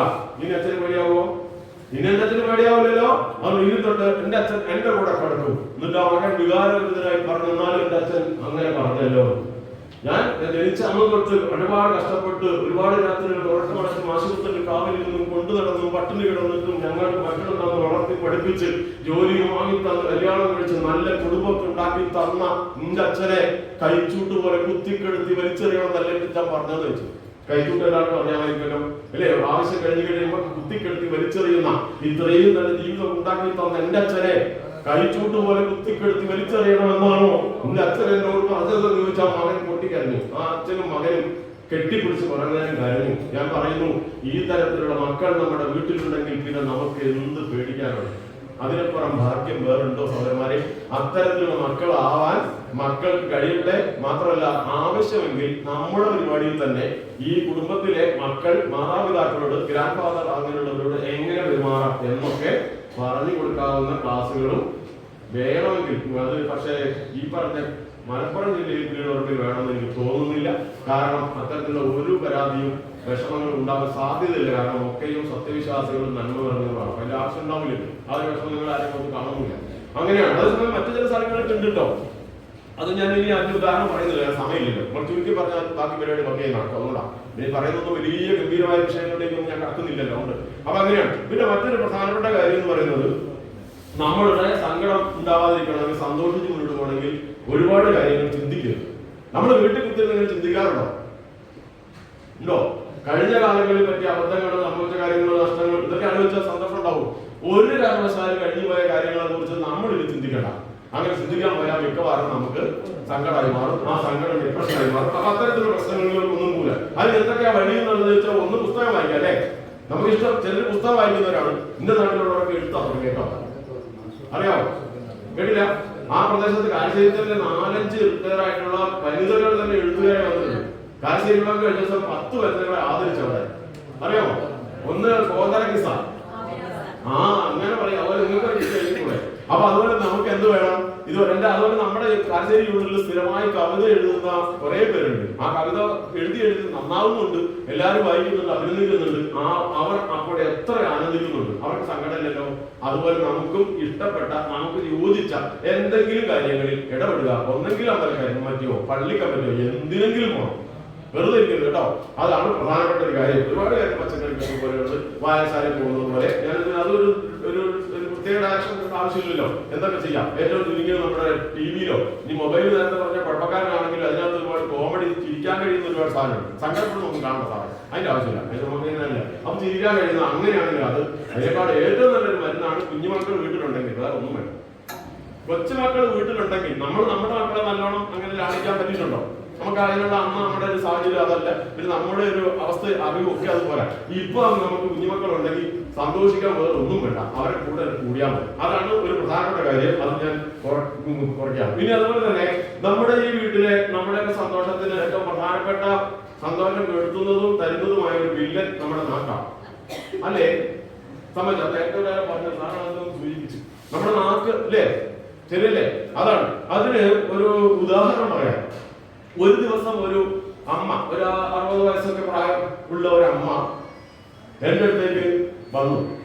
എന്റെ ഞാൻ എന്തെങ്കിലും പറയുന്നത് കേട്ടില്ല. അപ്പൊ വന്നപ്പോ ഇത് വല്ലാതെ മുഷിഞ്ഞു, ആകെ സങ്കടത്തിലാണ്, എന്നാൽ കുറച്ച് ദേഷ്യമുണ്ട്. എല്ലാം കൂടി വന്ന് എന്റെ അടുത്ത് വന്നപ്പോ ഞാൻ ചോദിച്ചു എന്താണ് അത്? മാഷെ കാണാൻ വേണ്ടി വന്നു, അതിനെ കെട്ടിയെന്നാണ് ഉദ്ദേശിക്കുന്നത്. ഞാൻ ചെന്താ മനുഷ്യരുണ്ടല്ലോ എപ്പ കണ്ടാലും എന്നെ തല്ലു. ഇങ്ങനെ ഒരു ഭർത്താവുണ്ട് കോഴിക്കോട് ജില്ലയിൽ. ഇതുപോലെ തല്ലുന്നൊരു ഭർത്താവ് വേറെ ഇരുന്നില്ല മാഷേ. പിന്നെ ബാക്കി അവിടെ പറയാൻ പറ്റത്തില്ല. ഞാൻ പറഞ്ഞ അമ്മ അങ്ങനെയൊക്കെ പറഞ്ഞേ എന്താ കാര്യം എന്നുള്ളത് വീണ്ടും ചോദിച്ച് മനസ്സിലാക്കി. അപ്പൊ എന്താ പറയുക, ഇയാൾ 8 മണിക്ക് ജോലിക്ക് പോകും, രാത്രി ഒരു 7-8 മണിക്ക് തിരിച്ചു വരും. അപ്പൊ ഈ വീട്ടിൽ ഈ സമയത്ത് ഇയാൾ വന്നു കഴിഞ്ഞാൽ ഇവർക്ക് തല്ലു കിട്ടും. രാവിലെ പോകുമ്പോൾ വീട്ടുകാരൊന്നും കിട്ടാതിരിക്കത്തില്ല. ഇങ്ങനെ തല്ലുന്നൊക്കെ സാറ് മോശമല്ലേ? അപ്പൊ ഇവരുടെ സങ്കടം മനസ്സിലായി, കാര്യങ്ങൾ പിടികിട്ടി. അപ്പൊ എന്താ പരിഹാരം? അയാളൊന്ന് ഉപദേശിക്കണമെന്ന് എന്നോട് പറയുന്നത്. ഞാൻ ഉപദേശിക്കാം. അപ്പൊ അതിന് ഉപദേശിക്കുന്നതിന് ഞാൻ ഇന്ന് തന്നെ പങ്കെടുക്കുന്ന ഉപദേശിച്ച ശരിയല്ല. അതിനൊരു മുന്നൊരുക്കമുണ്ട്. എന്താ മുന്നൊരുക്കം അറിയാം? ഇന്നിപ്പോ അദ്ദേഹം പോയില്ലേ, ഇന്ന് എപ്പോഴാ വരിക? 7 മണി കഴിയുമ്പോൾ അയാൾ ഭർത്താവ് വരാറാകുമ്പോഴത്തേക്കും നിങ്ങൾ ചെയ്യേണ്ട കാര്യം എന്താ പറയാമോ? നല്ല ജീരകവെള്ളം എടുത്തു വെക്കുക. ആ ജീരകവെള്ളം ഒരു 1/2 ഗ്ലാസ് എടുത്തു വെക്കുക. അയാൾ വരുന്നു, കയറി മുറ്റത്ത് കയറി നമ്മുടെ വീട്ടിലേക്ക് എത്താറാകുമ്പോൾ പെട്ടെന്ന് ചെന്നിട്ട് ഗ്ലാസ് എടുത്ത് വായിൽ ഒഴിക്കുക. കുടിക്കരുത്, തുപ്പിക്കളയരുത്. അത് വായിലുണ്ടായിക്കോട്ടെ. എന്നിട്ട് വന്നു കഴിയുമ്പോൾ അയാൾക്ക് വസ്ത്രമൊക്കെ മാറാനൊക്കെ കൊടുത്ത് ഭക്ഷണം കൊടുത്ത് അയാൾ ഉറങ്ങി കഴിയുമ്പോൾ തുപ്പിക്കളയാം. പിറ്റേ ദിവസം രാവിലെ ഭർത്താവ് എഴുന്നേക്കുന്നതിന് മുമ്പ് എന്ത് ചെയ്യണം? നിങ്ങൾ എഴുന്നേക്കണം. നിങ്ങൾ എഴുന്നേൽക്കുന്ന തൊട്ട് മുമ്പ് നേരെ പോവുക, എടുക്കുക, വായിലാകുക. പിന്നെ ഭർത്താവ് ജോലിക്ക് പോയി കഴിഞ്ഞാൽ അങ്ങ് തുപ്പിക്കളയാം. ഇങ്ങനെ ഒരു 2 ആഴ്ച പരീക്ഷിച്ചിട്ട് വാ, ഞാൻ അയാളെ ശരിയാക്കി തരാറുണ്ട്. ഇങ്ങനെ പോയിട്ട് 4-5 ദിവസം കഴിഞ്ഞപ്പോ ആ അമ്മ കുറച്ച് വൃത്തിയായി, ഉള്ളിയൊക്കെ ചീവ് കെട്ടി നല്ല ഡ്രസ്സൊക്കെ സന്തോഷമൊക്കെയായി സാരി കൊടുത്താ വരുന്നത്. വന്നിട്ട് പറഞ്ഞു മാഷ് ദൈവം തന്നെയാണ്. അത് പിന്നെ അയാൾ എന്നെ തല്ലില്ല മാത്രമല്ല, പക്ഷേ ഇത് ഇന്നലെ വാങ്ങി തന്ന സാരിയാണ് കേട്ടോ. അപ്പൊ എന്ത് മനസ്സിലായി? ഇതിലുള്ള കാര്യമുണ്ടോ? അതൊരു തമാശയാണ്. സത്യം മാത്രം പറയാം. സത്യമല്ലേ? നമ്മളൊക്കെ ദുർബലരായ മനുഷ്യരല്ലേ? ചെറുപ്പത്തായി പോവും. ഈ നാവിനെ നിയന്ത്രിക്കാതെ കുഴപ്പമുണ്ട്. അതല്ലേ പലപ്പോഴും വീട്ടിൽ വലിയ പ്രശ്നമാകുന്നത്. അപ്പൊ നമുക്ക് വീട്ടിൽ തീരുമാനിക്കാം, നമ്മൾ കുറച്ച് പ്രായമായാലും നമ്മുടെ കുറ്റമല്ലെങ്കിലും ഈ നമുക്ക് നമ്മുടെ മക്കൾ ആവശ്യമില്ലാതെ എടുക്കണ്ട തീരുമാനിച്ചാൽ നമ്മൾ രക്ഷപ്പെട്ടില്ല. നമ്മുടെ ആരോഗ്യമായില്ലോ നാട്ടിൽ എടുക്കണം. എങ്ങനെ? നല്ല സ്നേഹത്തോടു കൂടി വേണ്ടേ? അപ്പൊ ഇത് കോഴിക്കോട് ഒരു ശ്രീകണ്ഠേശ്വര ക്ഷേത്രത്തിലാന്ന് എനിക്ക് തോന്നുന്നു. ഒരിക്കലും ഇതുപോലെ ഇടയ്ക്ക് ഇങ്ങനെ ഇതുപോലെ പറയുമ്പോൾ ഓർക്കും പറയുന്ന. അപ്പൊ അത് പറഞ്ഞു കഴിഞ്ഞപ്പോ അവിടെ അന്ന് ഈ ഐവി ശശാങ്കൻ എന്ന് പറഞ്ഞ വഴി ഒരു CBI അവരുടെ ഭാര്യ കൗൺസിലറാണ്. അവരെ ആശംസ പറയാൻ വേണ്ടിയിട്ട് വന്നപ്പം ഇത് പറഞ്ഞു കഴിഞ്ഞപ്പോൾ ഏറ്റവും കൂടുതൽ ചിരിച്ചത് പുരുഷന്മാർ അവിടെ. അപ്പം ആ ആശംസ പറഞ്ഞവരോട് ചോദിച്ചു, മാഷ ഇത് പുരുഷന്മാർക്ക് പറ്റുന്ന മരുന്നാണോ ചോദിച്ചു. നിങ്ങൾക്ക് പറ്റിട്ടോ? നമുക്ക് എല്ലാവർക്കും പറ്റും, നിങ്ങൾക്ക് മാത്രമല്ലാണോ? അപ്പൊ അതാണ് ഉണ്ട്. അപ്പൊ ഞാൻ പറഞ്ഞതിന്റെ പൊരുളത്തോടു നമ്മുടെ നാക്ക് ആവശ്യമില്ലാതെ മറ്റുള്ളവരെ ബുദ്ധിമുട്ടിക്കുന്ന, പ്രകോപിപ്പിക്കുന്ന, ദേഷ്യം പിടിക്കുന്ന തരത്തിൽ ഉപയോഗിക്കാതിരുന്നാൽ ആ വീട്ടിൽ നമുക്കും അവർക്കും സന്തോഷമാവും. ശരിയല്ലേ? ആ കളിയാൻ പറയും. ഇനി അതേപോലെ തന്നെ മറ്റൊന്ന്, നമ്മുടെ മനോഭാവം ഒരു പ്രധാന ഘടകമാണ്. അതെന്താ വെച്ച് കഴിഞ്ഞാല്, ഞാനൊരു ദിവസം ബസ് സ്റ്റോപ്പിൽ നിൽക്കുമ്പോ ഇതേപോലെ ഒരു 65-കാരിയായ അമ്മ ഒരു സഞ്ചിയൊക്കെ പിടിച്ച് അവിടെ നിൽക്കുക. സഞ്ചിക്ക് തൂക്കി നിൽക്കുകയാണ്. അന്ന് ഞാൻ മണാശ്ശേരിയാണ് താമസിക്കുന്നത്. അപ്പൊ എന്നെ കണ്ടപ്പോ തന്നെ ഇവർ കരയാൻ തുടങ്ങി. ഇതെന്താ അമ്മ റോഡിൽ നിന്നിട്ട് അതോ മനസ്സേ, ഞാൻ എന്റെ മോളെ വീട്ടിലേക്ക് പോവാ. എവിടെയാ മോളെ വീട്? അത് ചാത്തമംഗലത്ത്. ചാത്തമംഗലത്തേക്ക് പോകുന്നതിന് കരയണം, മോളുടെ വീട്ടിൽ പോകുന്നതിന് ആരെങ്കിലും കരയോ? അതല്ല പക്ഷേ എന്റെ മോന്റെ വിഷമം കണ്ടിട്ട് ഞാൻ കരഞ്ഞു പോയാ. എന്റെ മോൻ എന്ത് പറ്റി? അപ്പോ എന്റെ മനോടല്ലേ എന്റെ മോൻ കെട്ടിക്കൊണ്ട് വന്നാൽ അവള് ഒരു പണിയെടുക്കത്തില്ല. അവള് രാവിലെ എഴുന്നേറ്റ് കസേര എടുത്ത് പത്രം വായിക്കാം. എന്റെ മോനാണ് ചായ ഇടുന്നത്, എന്റെ മോനാണ് കുട്ടിനെ കുളിപ്പിക്കുന്നതും സ്കൂളിൽ കൊണ്ടുപോകാൻ ഒരുക്കുന്നതും അവന്റെ ബാഗൊക്കെ എടുത്തു കൊടുക്കുന്നതും ബസ് കയറ്റി കൊടുക്കുന്നതും. ഞാൻ അവനെ എങ്ങനെ വളർത്തിയാന്ന് അറിയാവോ മാഷേ? ഞാൻ കരയണ്ട, നമുക്ക് പരിഹാരം ഉണ്ടാക്കാം.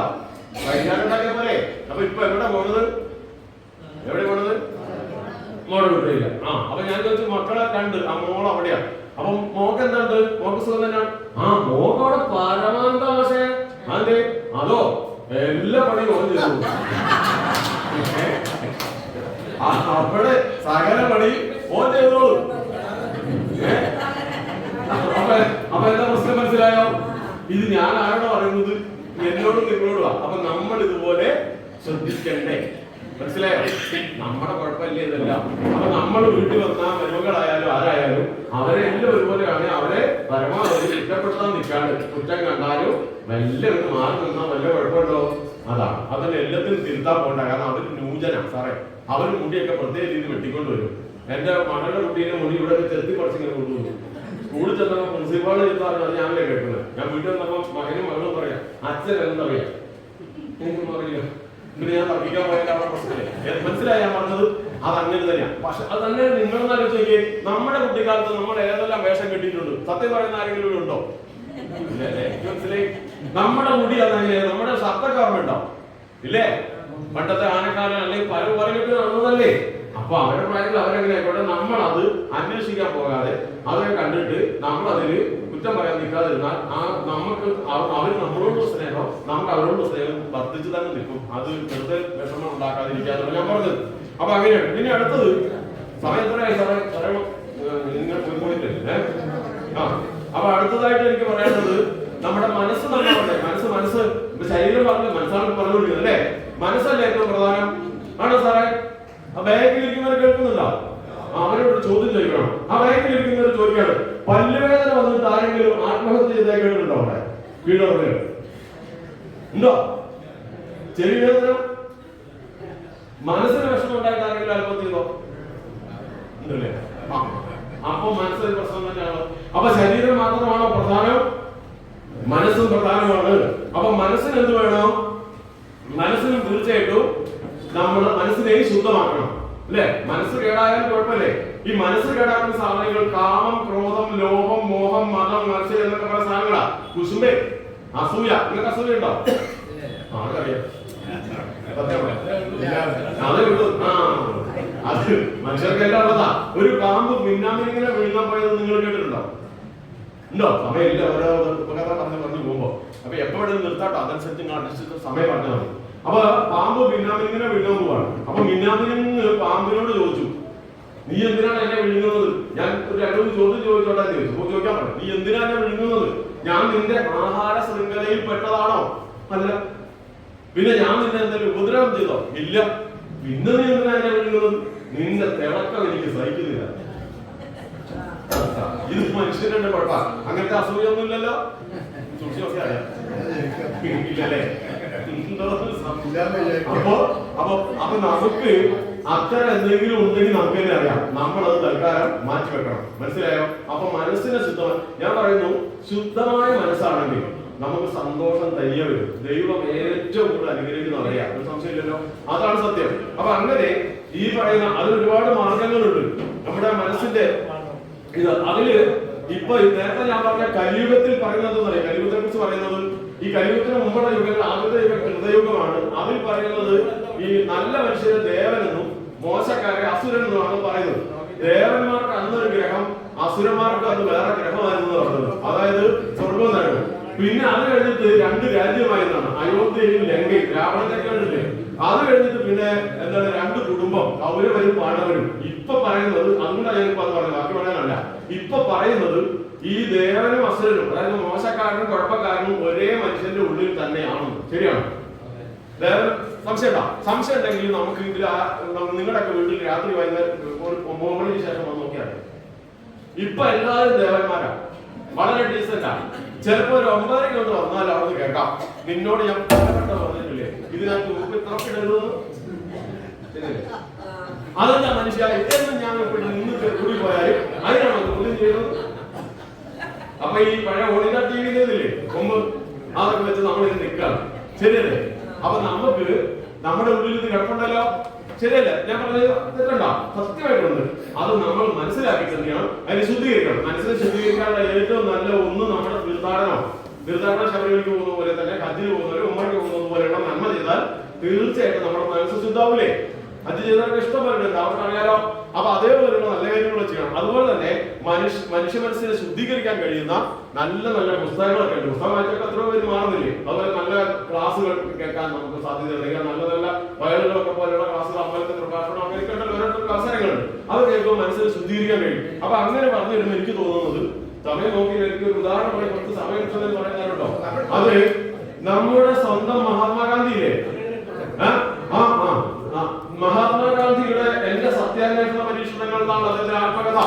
ഈ ആത്മകഥയില് അതേ പറയുന്ന അദ്ദേഹത്തിന്റെ ജീവിതത്തിൽ സാധാരണ കുട്ടിയെ പോലെ സകല കുഴപ്പവും നന്മയും ഒത്തുചേർന്ന് നടന്ന കുട്ടി പിന്നീട് ജീവിതത്തിൽ അത്ഭുതകരമായി മാറിയിട്ട് ലോക മഹാത്മാവായി മാറിയത് പ്രധാനമായും 2 പുസ്തകങ്ങളാണ്. അതിലൊന്ന് ശ്രവണ വികൃപക്തിയാണ്, അത് ഞാൻ പറയുന്നില്ല. രണ്ടാമത്തേത് ഹരിചന്ദ്ര ചരിതമാണ്. ഈ ഹരിചന്ദ്ര ചരിതം പുസ്തകം വായിച്ചു ശേഷം ഒരു നാടകം കാണാം. ആ നാടകം കണ്ടു കഴിഞ്ഞിട്ടാണ് ഈ മാറ്റം ഉണ്ടാക്കിയെന്നാണ് പറഞ്ഞത്. അത് ഇങ്ങനെയാണ്. അദ്ദേഹത്തിന്റെ പോർബന്തറിൽ ഒരു വായനശാലയുടെ വാർഷികാഘോഷം നടക്കുമ്പോൾ അദ്ദേഹം പോയിട്ട് ആ നാടകം നടക്കാൻ പോകുന്ന വേദിക്ക് മുന്നിലിരുന്നു. ഒരുപാട് പേർ 100-500-ലധികം അതിൽ കൂടുതൽ ആളുകൾ ഉണ്ടാവും. അങ്ങനെ രാത്രിയാണ്. അപ്പൊ അവിടുന്ന് നാടകത്തിന്റെ രീതിയൊക്കെ ഉണ്ടല്ലോ, ബെല്ലടിച്ചു. അടുത്തൊരു ബെല്ലോടുകൂടി ഞങ്ങൾ നാടകം ആരംഭിക്കാൻ പോവുകയാണ്. ഞങ്ങളുടെ അവതരിപ്പിക്കുന്ന കഥയുടെ പേര് ഹരിചന്ദ്ര ചരിതം. സൂര്യവംശ രാജാവ് ഹരിചന്ദ്ര മഹാരാജാവ് രാജ്യം ഭരിക്കുകയാണ്. അദ്ദേഹം രാജ്യം ഭരിക്കുന്ന കാലത്ത് ലോകത്തിലെ ഏറ്റവും അധികം കീർത്തിമാനായി തീർന്നു. 14 ലോകങ്ങളിൽ പ്രശസ്തി നേടുന്നു. എന്ത് ചോദിച്ചാലും ഹരിചന്ദ്രനെ പോലെ, ഹരിചന്ദ്രൻ രാജ്യം പോലെ. എന്താ കാര്യം എന്നറിയാമോ? അദ്ദേഹം സത്യസന്ധനാണ്. അദ്ദേഹത്തിന് ജീവൻ പോയാലും വാക്ക് പാലിച്ചിരിക്കും. രാജ്യമോ ജീവനോ എന്ത് നഷ്ടപ്പെട്ടാലും വാക്ക് പാലിച്ചിരിക്കും, സത്യം പരിപാലിച്ചിരിക്കും. അതുകൊണ്ട് അദ്ദേഹം ഏറ്റവും കീർത്തിമാനായി മാറി. ഈ സമയത്ത് ഏറ്റവും അസൂയ കൊണ്ട ദേവേന്ദ്രൻ ഇരിക്കപ്പെടുകയാണ്. അങ്ങനെ എല്ലാം ദേവലോകം പോലെ എന്നാണ് നമ്മൾ പറയാറ്. ഇന്നിപ്പോ 916 സ്വർണ്ണം വന്നവരെ 22കാർക്ക് ആരും പറയാറില്ല. അല്ലെങ്കിൽ ബ്ലാക്ക് ആൻഡ് വൈറ്റ് ടി.വി കളറിൽ വന്ന പഴയ പോലെ ദേവേന്ദ്രനെ കുറിച്ച് ആരും പറയുന്നില്ല. എല്ലാം ഹരിചന്ദ്രനെ പോലെ. അപ്പൊ ഇത് ശരിയല്ലല്ലോ. അപ്പൊ ഇയാളുടെ ഈ വാക്ക് പാലിക്കാൻ ഉള്ള ആ കഴിവുണ്ടല്ലോ, അങ്ങനെ വാക്ക് പാലിക്കാൻ പറ്റാതെ ഒരു പരീക്ഷണം നടത്തി തോൽപ്പിച്ചിട്ട് എന്റെ കീർത്തി ആര് വീണ്ടെടുത്ത് തരും, അതിനെ എല്ലാവരും വിളിച്ച് ചോദിക്കാറ്. അങ്ങനെ അവസാനം വിശ്വാമിത്ര മഹർഷി എന്ന് പറഞ്ഞ സന്യാസി ശ്രേഷ്ഠനുണ്ട്.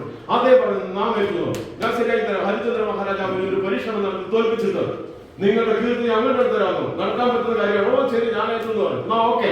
അപ്പൊ അത്രയും പറഞ്ഞു കഴിഞ്ഞ് വീണ്ടും ബെല്ലടിച്ചു. കർട്ടൻ സാവധാനം ഉയർന്നു. ഇനി ഇവിടെ കാണുന്നത് ഹരിചന്ദ്ര മഹാരാജാവിന്റെ കൊട്ടാരമാണ്. ഈ കൊട്ടാരത്തിൽ ഹരിചന്ദ്ര മഹാരാജാവ് കണ്ട് നമ്മുടെ മമ്മൂട്ടി പഴശ്ശിരാജാവിനെ അഭിനയിച്ചതുപോലെ ഇതിൽ പോകുന്നത് വിചാരിക്കും. അങ്ങോട്ടും ഇങ്ങോട്ടും ഉല്ലാത്തിയാണ്. രാജസഭയിൽ അങ്ങനെയല്ലേ, അങ്ങനെ ഉല്ലാത്ത തന്നെ രാജാവാകുള്ളൂ. അങ്ങനെ ഉല്ലാത്തിക്കൊണ്ടിരിക്കുമ്പോഴാണ് ദ്വാരപാലകൻ, അതൊക്കെ അറിയാമല്ലേ, വിശദീകരണം വേറെ ചില സ്ഥലത്താണ് എന്താന്നൊക്കെ പറയണം. ദ്വാരപാലകൻ കുന്തവുമായി കടന്നു വന്നു. അടിയൻ ആരുടെ അങ്ങേ മുഖം കാണിക്കാൻ ഒരു വൃദ്ധബ്രാഹ്മണൻ കാത്തു നിൽക്കുന്നു. ഓഹോ, അദ്ദേഹത്തെ നമ്മുടെ മുമ്പിൽ ആഗതനാക്കൂ. ഇതിനൊന്നും മലയാളം വേണ്ടല്ലോ. പണ്ടത്തെ രാജാവിന് വേറെ ഭാഷയാണ്, ആൾക്കാർക്ക് വേറെ ഭാഷ, അതിരിക്കട്ടെ. അപ്പൊ ഇതൊക്കെ നിങ്ങൾക്ക് അറിയുന്നതുകൊണ്ട് വേണ്ട. അപ്പൊ ഇത് ഉപേക്ഷാകണം. അപ്പൊ അദ്ദേഹം പറഞ്ഞു, മഹാരാജാവിന് പ്രണാമം. അവിടെ ഇരുന്നു. രാജാവ് ചോദിച്ചു, അങ്ങ് എന്തിനാണ് നമ്മെ മുഖം കാണിക്കാൻ വേണ്ടി വന്നു?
സന്യാസികൾ ഇരിക്കുന്നുണ്ടോ?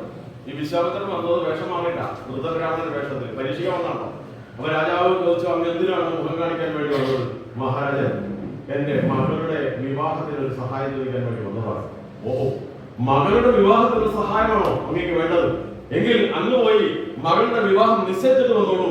എന്ത് ചോദിച്ചാലും നാം തരുമല്ലോ. ഒരു മകളുടെ കല്യാണത്തിന് എന്താ വേണ്ടത് രാജാവിന് നിഷ്പ്രയാസം കൊടുക്കാൻ കഴിയുമല്ലോ. അതുകൊണ്ട് പറഞ്ഞു, മകളുടെ വിവാഹം നിശ്ചയിച്ചിട്ട് വന്നോളൂ, എന്ത് ചോദിച്ചാലും നാം തന്നിരിക്കുന്നതാണ്.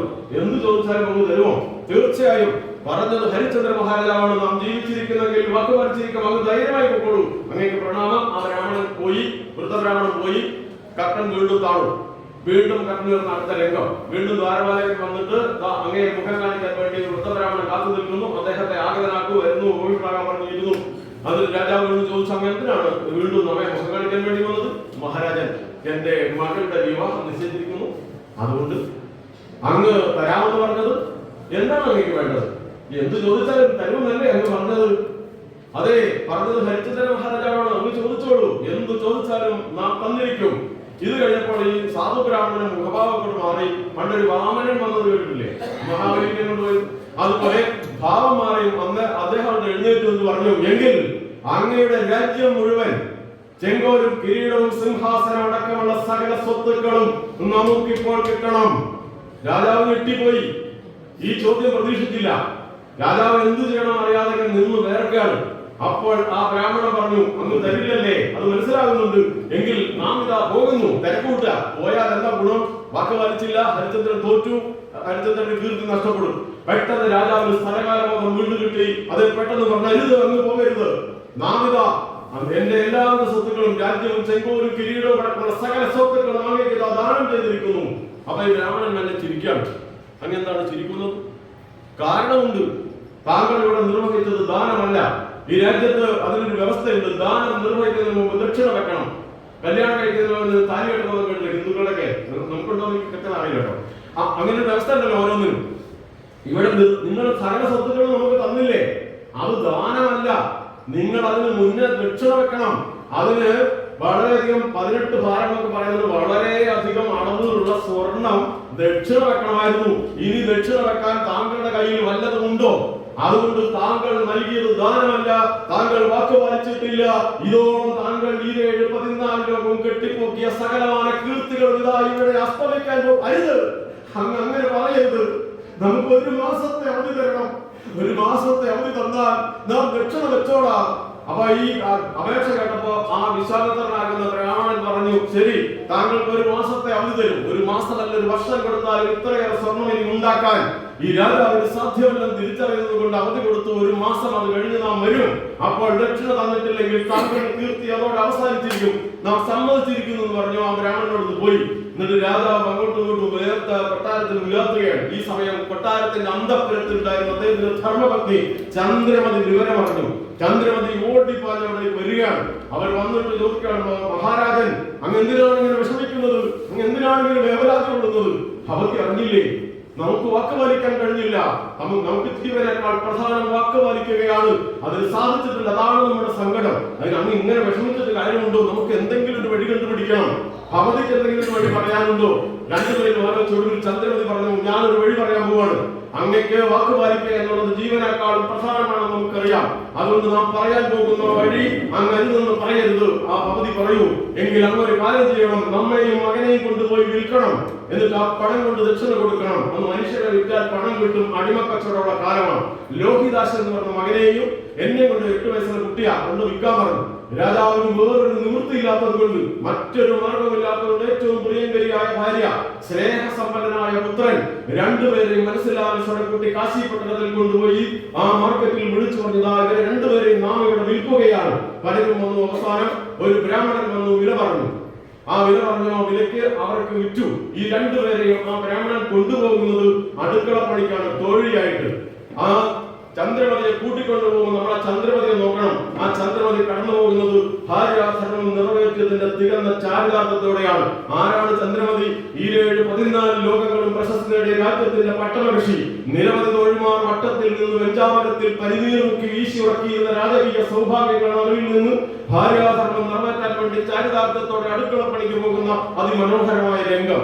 അപ്പോ വീണ്ടും രാജാവിന് പണം തികയാത്തോണ്ട് രാജാവ് അവിടെ നിന്ന് വിളിച്ചു പറഞ്ഞു, ദക്ഷിണയ്ക്ക് തികഞ്ഞില്ല, അതുകൊണ്ട് നാം നമ്മയും വിൽക്കുകയാണ്. അങ്ങനെ മറ്റൊരു രാജാവ് വന്നിട്ട് ഇദ്ദേഹത്തെ വിലയ്ക്ക് വാങ്ങും. അതിനകത്ത് രാജാക്കന്മാർക്ക് ചില ഏറ്റക്കുറച്ചിലൊക്കെ ഉണ്ട്. അതിനോട് ഞാൻ യോജിക്കാത്തതുകൊണ്ട് ഞാൻ ആ രാജാവ് ഏത് രാജാവെന്ന് പറയില്ല. എല്ലാത്തിലും ഇങ്ങനെ കുഴപ്പമൊക്കെ ഉണ്ട്. അത് എനിക്ക് ഇഷ്ടപ്പെടാത്ത കാര്യമാണ്. സമൂഹത്തിലുള്ള സകല മനുഷ്യർ തുല്യരാണെന്ന് മാത്രം കരുതുന്ന ഒരാളാണ്. അതുകൊണ്ട് അത് പണ്ട് കാലത്ത് അങ്ങനെ ഇരിക്കട്ടെ, നമ്മൾ കുറ്റം പറയല്ല. എന്താണ് ഏതായിരുന്നാലും ആ രാജാവ് ഇദ്ദേഹത്തെ വിലയ്ക്ക് വാങ്ങി. ഇന്ന് കൊണ്ടുവന്ന് പറയാ, രാജാവിന്റെ അടുത്ത ജോലി എന്ന് പറയുന്നത് ചുടല, നമ്മുടെ ഇതില്ലേ ഖബർസ്ഥാൻ, ഹിന്ദുക്കളുടെ ചുടലെന്നും പിന്നെ ശ്മശാനം എന്നല്ലേ പറയുന്നത്, ശ്മശാനത്തിന് കാവൽ നിൽക്കാനാണ് ഇദ്ദേഹത്തെ കൊണ്ടുപോകുന്നത്. അപ്പൊ ഈ പൈസ കൂടെ കിട്ടിക്കഴിഞ്ഞപ്പോൾ ദക്ഷിണയ്ക്ക് തികഞ്ഞു ആളയച്ച് വരുത്തി ബ്രാഹ്മണൻ വന്നു ദക്ഷിണ വാങ്ങിപ്പോയി. ഹരിചന്ദ്ര മഹാരാജന് ഭാര്യ നഷ്ടപ്പെട്ടു, മകൻ നഷ്ടപ്പെട്ടു, രാജ്യം നഷ്ടപ്പെട്ടു, സകലതും പോയി. ചുടയിലയിൽ അഥവാ ശ്മശാന കാവൽക്കാരനായപ്പോഴും സത്യസന്ധതയിൽ ഉറച്ചു നിൽക്കുന്നത് കൊണ്ട് കീർത്തി വീണ്ടും ഉയരുകയാണ്. അങ്ങനെ ഇയാൾ ചുടലയിൽ പോയി കാവൽ നിന്നു. ശ്മശാനത്തിലേക്ക് സംസ്കരിക്കാൻ ഓരോ മയ്യത്ത് വരെ ശവസം കൊണ്ടുവരുമ്പോ അവർക്ക് ഒരു 25 പൈസയാണ് തന്നത് ഫീസ്. കൃത്യമായി ആ ഫീസ് വാങ്ങിച്ചിട്ട് അവിടെ സംസ്കരിക്കാനുള്ള സൗകര്യങ്ങൾ ചെയ്ത് കൊടുത്ത് അദ്ദേഹം അവിടെ കാവൽ നിൽക്കുകയാണ്. അങ്ങനെ കാഥികന്മാർ പറയുന്നത് വേനലും മഞ്ഞും മഴയുമായി കാലം പതുക്കെ കടന്നുപോയി.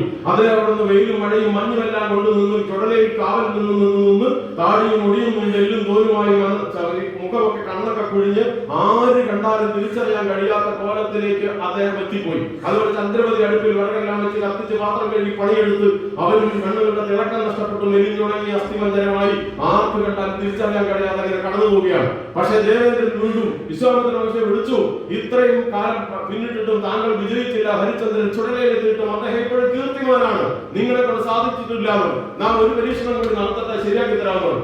എന്നിട്ട് വീണ്ടും എന്താണ് അടുത്ത രംഗമാണ്. ആ അടുത്ത രംഗത്തിൽ അമ്മ കറങ്ങി കൊണ്ട് നടക്കുകയാണ്.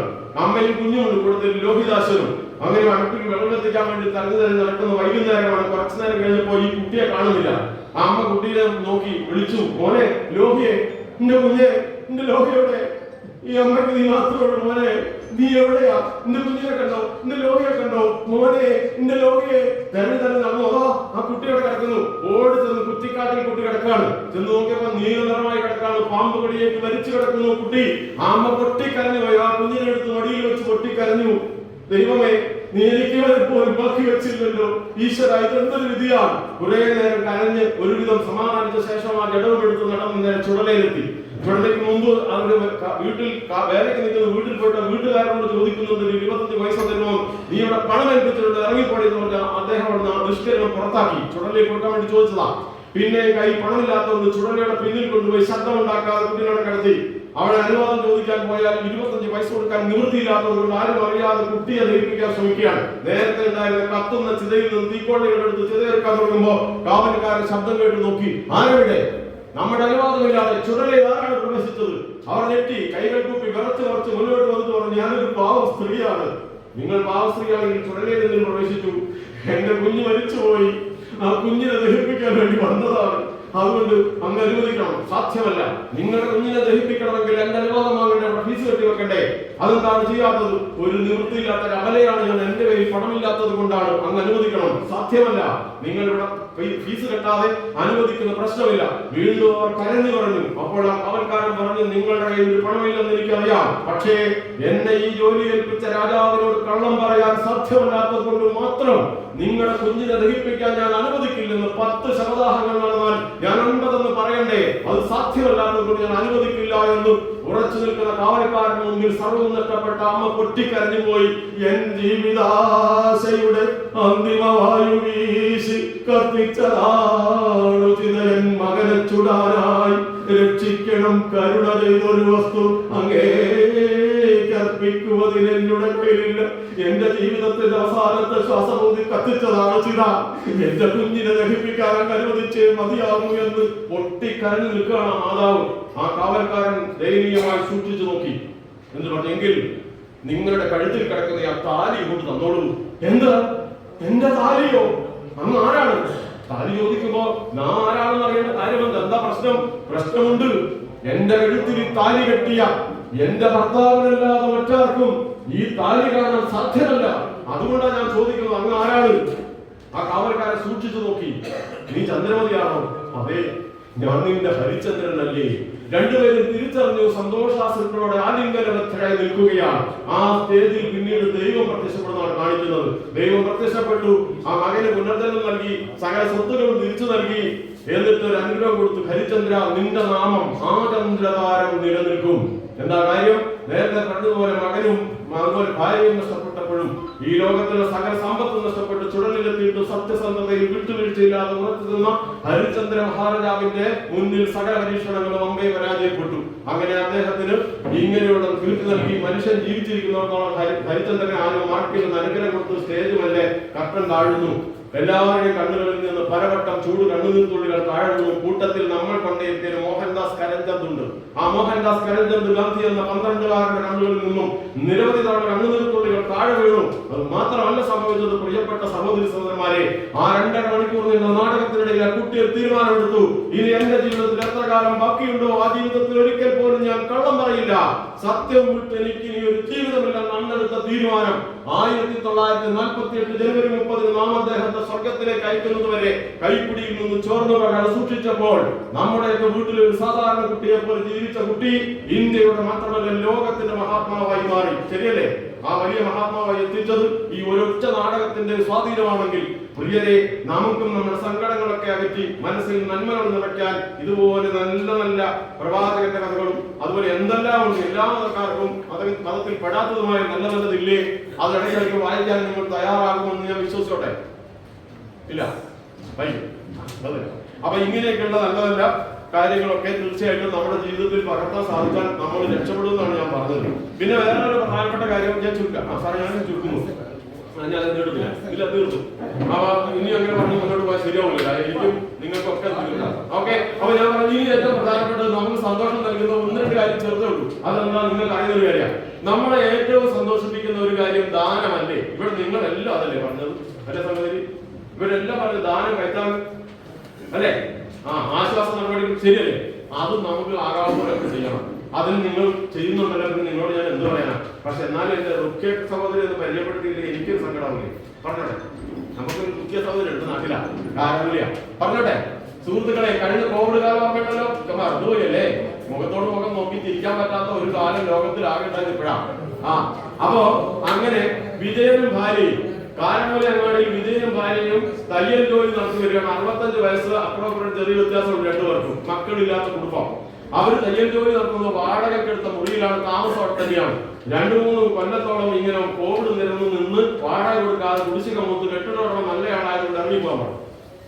കെട്ടിടോടമ കാരണം ഈ കെട്ടിടം വേറെ വാടക എടുക്കാൻ വരുന്നില്ല, അതുകൊണ്ട് നല്ലയാളാണ്. അപ്പൊ അവര് വഴിയിലായി. ഇനി എന്ത് ചെയ്യും ഈ വൃദ്ധയും? അങ്ങനെ ആലോചിച്ച് നിൽക്കുന്ന ആ അവസ്ഥയിൽ അതിനടുത്തുണ്ടായിരുന്ന റുഖ്യ എന്ന് പറയുന്ന സഹോദരി, ഇത് വിജയനാണെന്ന് പേര് പറഞ്ഞതിനാണ് മനസ്സിലേക്കാണ്. സഹോദരി വേഗം ഭർത്താവിനോട് ചോദിച്ചു, നമ്മുടെ എന്റെ കൂട്ടത്തിൽ തൊഴിലുറപ്പിനൊക്കെ വരാനുള്ള ഇന്ന ആള്, പേര് ശങ്കർ എന്ന പേരുമാണ്, അവർ രണ്ടുപേരും ഇങ്ങനെ വഴിയാധാരമായി നിൽക്കുകയാണ്, നമുക്ക് അവരെ സഹായിക്കേണ്ടത്. അപ്പൊ ഭർത്താവ് നമുക്ക് എന്ത് ചെയ്യാൻ പറ്റും? നമുക്ക് എന്തെങ്കിലും ചെയ്തേ പറ്റും. എന്നാ ശരി. അപ്പൊ ഭാര്യ മുഖ്യ പറഞ്ഞു, നമുക്ക് ഇങ്ങോട്ട് കൂട്ടാം. എവിടെ കൂടുന്നത്? നമ്മുടെ MI സഭയെ പോലെയുള്ള സാമ്പത്തിക ശേഷിയുള്ള അദ്ദേഹം വളരെ ഒരു കാര്യമായ നല്ല മനുഷ്യല്ലേ? അത് നിങ്ങളുടെ ജില്ലയായതുകൊണ്ടായിരിക്കും അല്ലേ? സത്യല്ലേ? എന്തൊരു നല്ല മനുഷ്യൻ അദ്ദേഹം. അപ്പൊ ഇതുപോലുള്ള സൗകര്യങ്ങൾ ആകാൻ കേട്ടോ. പിന്നെയോ 7 സെന്റ് സ്ഥലത്ത് ഒരു കൊച്ചു വീട് മാത്രം, അതിന് ചെറിയ മുറ്റവും ഒരു ഒഴിഞ്ഞ അല്പസ്ഥലം ബാക്കിയുള്ള വീട്, 10-11 മക്കൾ കുടുംബാംഗങ്ങളെല്ലാം കൂടി ചേർന്ന് ഉള്ള ഒരു കുടുംബത്തിലേക്കാണ് വിളിക്കുന്നത്. അപ്പൊ അവരെ പോയി കണ്ടു. സഹോദര വിജയ, നിങ്ങൾ വിഷമിക്കണ്ട, നിങ്ങൾ നമ്മുടെ കുടുംബത്തിലേക്ക് വരും, ഇങ്ങോട്ട് വരാൻ പറഞ്ഞു. നേരെ കൂട്ടി വേറെ മാർഗമില്ലാത്തതുകൊണ്ട് അവർ 2 പേരോട് പോയി. അവിടെ എന്ത് പറയാ, കോവിഡ് കാലം ആയതുകൊണ്ട് ഒരു പൈസ പോലും കയ്യിലില്ലാത്തതുകൊണ്ട് തൊഴിലുറപ്പിന്റെ അല്ലെങ്കിൽ കുടുംബശ്രീ കൂട്ടുകാരെ വിളിച്ചു വരുത്തിയിട്ട് നിങ്ങളുടെയൊക്കെ വീടുകളിൽ എന്തെല്ലാം സാധനം ഒരു ഷെഡ് ഉണ്ടാക്കാനുണ്ടോ കൊണ്ടുവരാൻ പറഞ്ഞു. അവര് ചാക്ക്, പഴയ ചാക്ക്, തുണി, പിന്നെ പ്ലാസ്റ്റിക് ഷീറ്റ്, കടയിൽ തുറക്കാത്ത കാലമാണ്, ഇതെല്ലാം കൊണ്ടുവന്നു. എന്നിട്ട് മരത്തിന്റെ കമ്പുകൾ വെട്ടി ഈ വീടിന് സൈഡിൽ ചേർന്ന ചെറിയ സ്ഥലത്ത് ഷെഡ് കെട്ടി ഉണ്ടാക്കി അവരെ അവിടെ താമസിപ്പിച്ച് പുറത്ത് ബാത്റൂം ഒന്നും ഇല്ലാത്തതുകൊണ്ട് ആ വീട്ടിനകത്ത സൗകര്യവും കൊടുത്ത് സ്വന്തം കുടുംബാംഗങ്ങളാക്കി വിജയനെയും ഭാര്യയെയും മാറ്റിയ റുഖ്യ എന്ന സഹോദരി ഒരുപക്ഷെ മലപ്പുറത്തേക്കാൾ മുന്നിലാണ്. അസൂയല്ലേ? ഇതിവിടെ കാര്യം ഞങ്ങൾ കുറച്ച് നല്ല ആൾക്കാരൊക്കെ ഉണ്ട്. എന്ത് തോന്നുന്നു നിങ്ങൾക്ക്? അവരെ കണ്ടാലൊന്നും നമുക്കൊന്ന് കൈകൂപ്പാൻ തോന്നില്ലേ? ഞാൻ കിട്ടുന്ന എല്ലാ വേദിയിലും വരെ പറയാറുണ്ട്, ഇത്രയും പുണ്യം ചെയ്ത ദൈവത്തിന്റെ എന്താണ് പറയാ അനുഗ്രഹം കിട്ടിയ ഒരു സഹോദരിയല്ലേ? അവരെ ഭർത്താവൊക്കെ തന്നെ ഒന്ന് ആലോചിച്ച് നോക്കി. ഞാൻ അവിടെ മാതൃപത്രത്തിൽ റിപ്പോർട്ടറാണ്. അപ്പൊ ഈ വിവരം ഞാൻ അവിടെ പോയി, അത് കേട്ടതല്ല, അവിടെ പോയി ഞാനൊരു ഫോട്ടോ എടുത്ത് മാതൃഭൂമിയിൽ ഒരു ആർട്ടിക്കിൾ വാർത്ത ചെയ്ത് എനിക്ക് ഓർമ്മയുണ്ട്. എന്നിട്ട് 2 വർഷം കഴിഞ്ഞപ്പോൾ യൂത്ത് കോൺഗ്രസ്സുകാരെ ഏറ്റെടുത്ത് പഞ്ചായത്തിൽ നിന്ന് സ്ഥലവും കിട്ടി വീടും വെച്ചിരുന്ന് അവർ സ്വന്തമായി താമസിക്കുന്നുണ്ട്. ഈ നന്മ ഇത്രയും ഒന്നുമില്ലാത്ത റുക്കിക്ക് കുടുംബത്തിൽ ചെയ്യാമെങ്കിൽ എല്ലാം കൂടെ നമുക്ക് എത്ര ചെയ്യാൻ സാധിക്കും? ചെയ്യണ്ടേ? നമ്മൾ ചെയ്യുന്നുണ്ടല്ലോ. 10,000 വെച്ച് കൊടുക്കുന്നില്ല. അപ്പൊ അതിൽ നിങ്ങൾക്ക് ഒരു ആശങ്ക അല്ലെങ്കിൽ ഒരു മനസാക്ഷിക്കുത്തിന് ഇടയില്ല. ആ നന്മ നിങ്ങൾ ചെയ്യുന്നുണ്ട്. അത് ഞാൻ നിങ്ങളെ എന്താ പറയുക കൈകൂപ്പി അഭിനന്ദിക്കും. തീർച്ചയായിട്ടും ആ നന്മ ഉണ്ടല്ലോ. അപ്പൊ അതുപോലെ തന്നെയാണ് ഇതിന് നീട്ടി പറഞ്ഞത്. ഇനി നമ്മൾ ടാറ്റയുടെ കഥ പറഞ്ഞ നേരം പോകേണ്ട കാര്യമില്ല. ടാറ്റയെ കുറിച്ച് ഉണ്ടോ? ടാറ്റ പൈസ ഈ അടുത്ത കാലത്ത് ഒരാൾ മരിച്ചില്ലേ? രത്തൻ ടാറ്റ. ഒരു കോടീശ്വരൻ എന്നൊരിക്കൽ നമ്മുടെ നാട്ടിലുണ്ടാക്കിയ ഒരു സംസ്കാരം കോടീശ്വരന്മാരോട് കുറച്ച് അസൂയ എനിക്കില്ല കേട്ടോ. അവരുടെ പൈസ കൊണ്ടാണല്ലോ ഈ നാട്ടിൽ തന്നെ ഓടുന്നത്. അതും കൂടി ഉണ്ട്. അതുകൊണ്ട് അത് സാമ്പത്തിക ശാസ്ത്രം. ടാറ്റ മരിച്ചു കഴിഞ്ഞിട്ട് നിങ്ങൾ വായിച്ചു കൊടുത്തില്ല, ആരെയും വായിച്ചായിരുന്നോ? അയാളൊരു ഫംഗ്ഷന് പോയിരുന്നു. ഓണോടൊക്കെ ടൈം എനിക്ക് നോക്കാൻ പറ്റുന്നില്ല, തിരിഞ്ഞാണല്ലേ. അദ്ദേഹം പറഞ്ഞൊരു കാര്യം കൂടി പറഞ്ഞു തീർക്കാം. എന്താണ്?